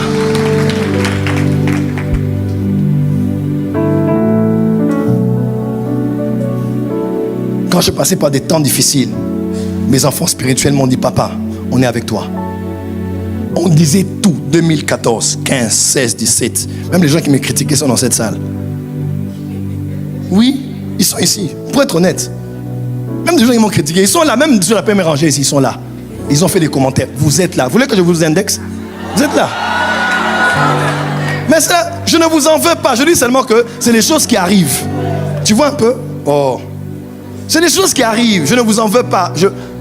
Même pas un peu. Parce que si j'étais à votre place, j'aurais aussi peut-être réagi comme ça. C'est normal, ça nous arrive à nous tous. Mais mon bonheur, c'est d'avoir eu des fils, papa. Des fils qui m'ont dit, papa, même Satan a ses gens. Nous sommes tes gens. Toi, j'ai entendu cette phrase? Là, c'est mon responsable d'intercession qui m'a dit, papa, même Satan a ses gens. Ils vont aller avec lui en enfer. Nous sommes tes gens. Papa, tu vas t'en sortir. Et là, je suis au Congo. Je n'ai pas de femme. Je n'ai pas de crédibilité. Je n'ai pas de visa pour venir en Europe. Tout est bloqué pour moi. Je n'ai plus rien. Les quelques vrais amis que j'avais m'ont lâché. 2 ou 3 sont restés avec moi. Partout où on parle mal de moi. Haïti, France, partout dans la francophonie.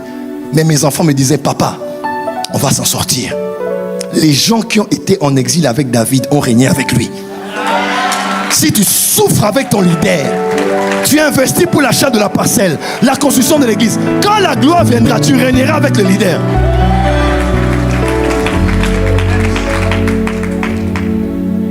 Aujourd'hui, maintenant que Dieu a réouvert les portes, combien mes enfants sont fiers. Quand j'entre dans telle église, on dit, le prophète Joël, notre frère prophète Joël. Même les gens se disent, mais ça vient d'où que les pasteurs qui ne croyaient pas en lui commencent à croire en lui? Tu vois un peu, la vie c'est bizarre. Ne mets jamais un point dans la vie d'un homme, mets une virgule. La phrase n'est pas encore terminée. Le point c'est lequel? Le point c'est avoir des gens qui croient que tu es prophète Et malgré même des erreurs qu'ils ont vues de toi, ils se disent, c'est un homme, mais de Dieu. Dieu n'a pas encore fini avec lui. On va le tenir la main. On va le pousser pour qu'il soit l'homme que Dieu avait prévu qu'il soit. Prenez cet homme et sa femme. Prenez le prophète et son épouse. Qui sont les fils de cette maison? Qui sont les fils des prophètes ici? Qui sont les enfants mais qui ont un autre père spirituel ici? Levez les mains. Tenez vos pères par les mains et dites à vos pères, papa, tu es un prophète. Nous allons continuer à t'honorer. Il est écrit, notre Père qui est dans les cieux, que ton nom soit sanctifié, que ton nom soit mis à part. On ne parle pas d'un père n'importe comment. Un père, on le sanctifie. On ne critique pas un père. On ne maudit pas un père. On ne déshonore pas un père. Un père est sacré. Le prophétique travaille facilement et puissamment là où on a mis la loi de l'honneur. On peut appeler ça fanatisme si vous voulez, mais il faut honorer le prophète. Regardez ici. Il n'a rien dit, hein? Mais tous savaient que ce n'est pas n'importe qui. Ils ont placé des malades. Ils savaient recevoir et ils ont reçu. Tous étaient guéris. Des fois, un prophète peut avoir plus. Il y a même quelqu'un qui m'a dit, mais le prophète Sostène, sur le plateau de FTV, il donnait des numéros, il prophétisait avec précision. Pourquoi il le fera chez nous à la maison? J'ai dit à quelqu'un, j'ai dit, parce que vous êtes habitué avec lui. Ce que vous avez vu là-bas, il peut le faire ici. Mais ici, vous êtes habitué. Vous l'avez pris maintenant comme daddy, pasta. Pasta. Dis à ton voisin, mon prophète, mon prophète. Dis à ton voisin, mon père, mon prophète. Prophète Sostène, nous voulons t'honorer avec ta femme. On peut acclamer très très très fort. Ce sont des dons que Dieu nous a donnés. Et quand je dis ça, c'est et l'homme de Dieu et sa femme. Nous aimons les hommes de Dieu, mais nous n'aimons pas les femmes des hommes de Dieu. Acclame pour la femme de l'homme de Dieu. Elle aussi, c'est un homme de Dieu. Un don, un pasteur et un docteur. Et c'est avec cet esprit que nous finissons cette masterclass, de savoir honorer et servir les prophètes. Arrêtez de voir un prophète et vous ne cherchez que la photo. Tu vois un prophète, prends ton offrande. Je ne peux jamais voir une grande onction passer devant moi et ne jamais trouver l'opportunité de s'aimer dans cette onction. Ne vous habituez pas aux choses spirituelles. Soyez spirituels, ne soyez pas charnels. Regardez les gens de grâce qu'on a vus ici, les dimensions prophétiques qu'on a vues ici. Il y a des églises qui pleurent pour voir ça. Hein? Nous, on a eu ça et gratuitement. S'il vous plaît, n'aimez jamais quelque chose qu'on vous donne gratuitement. C'est un piège. Mes écoles des prophètes, je les fais payer. Pas parce que j'ai besoin d'argent, mais parce que on ne peut pas prendre quelque chose suffisamment à sa juste valeur si on n'a pas souffert un peu pour l'avoir. Donnez-moi les enveloppes, donnez-moi les enveloppes, donnez-moi les enveloppes. On doit faire quelque chose. Acclame très fort, on doit le faire. Acclame bien, on doit faire ça. Oui. Faut pas aimer la gratuité, hein? Donc toi tu es là, c'est gratuit, c'est bien, c'est cool. Il n'y a pas de cool ici. Ce qu'on voit ici, c'est des choses pour lesquelles papa a prié pendant des années. Il a prié avec sa femme, ils ont prié, Seigneur, le réveil, le réveil. Regardez comment le réveil vient avec nous tous qui sommes là. C'est un prix que cet homme a payé. Acclamez très fort.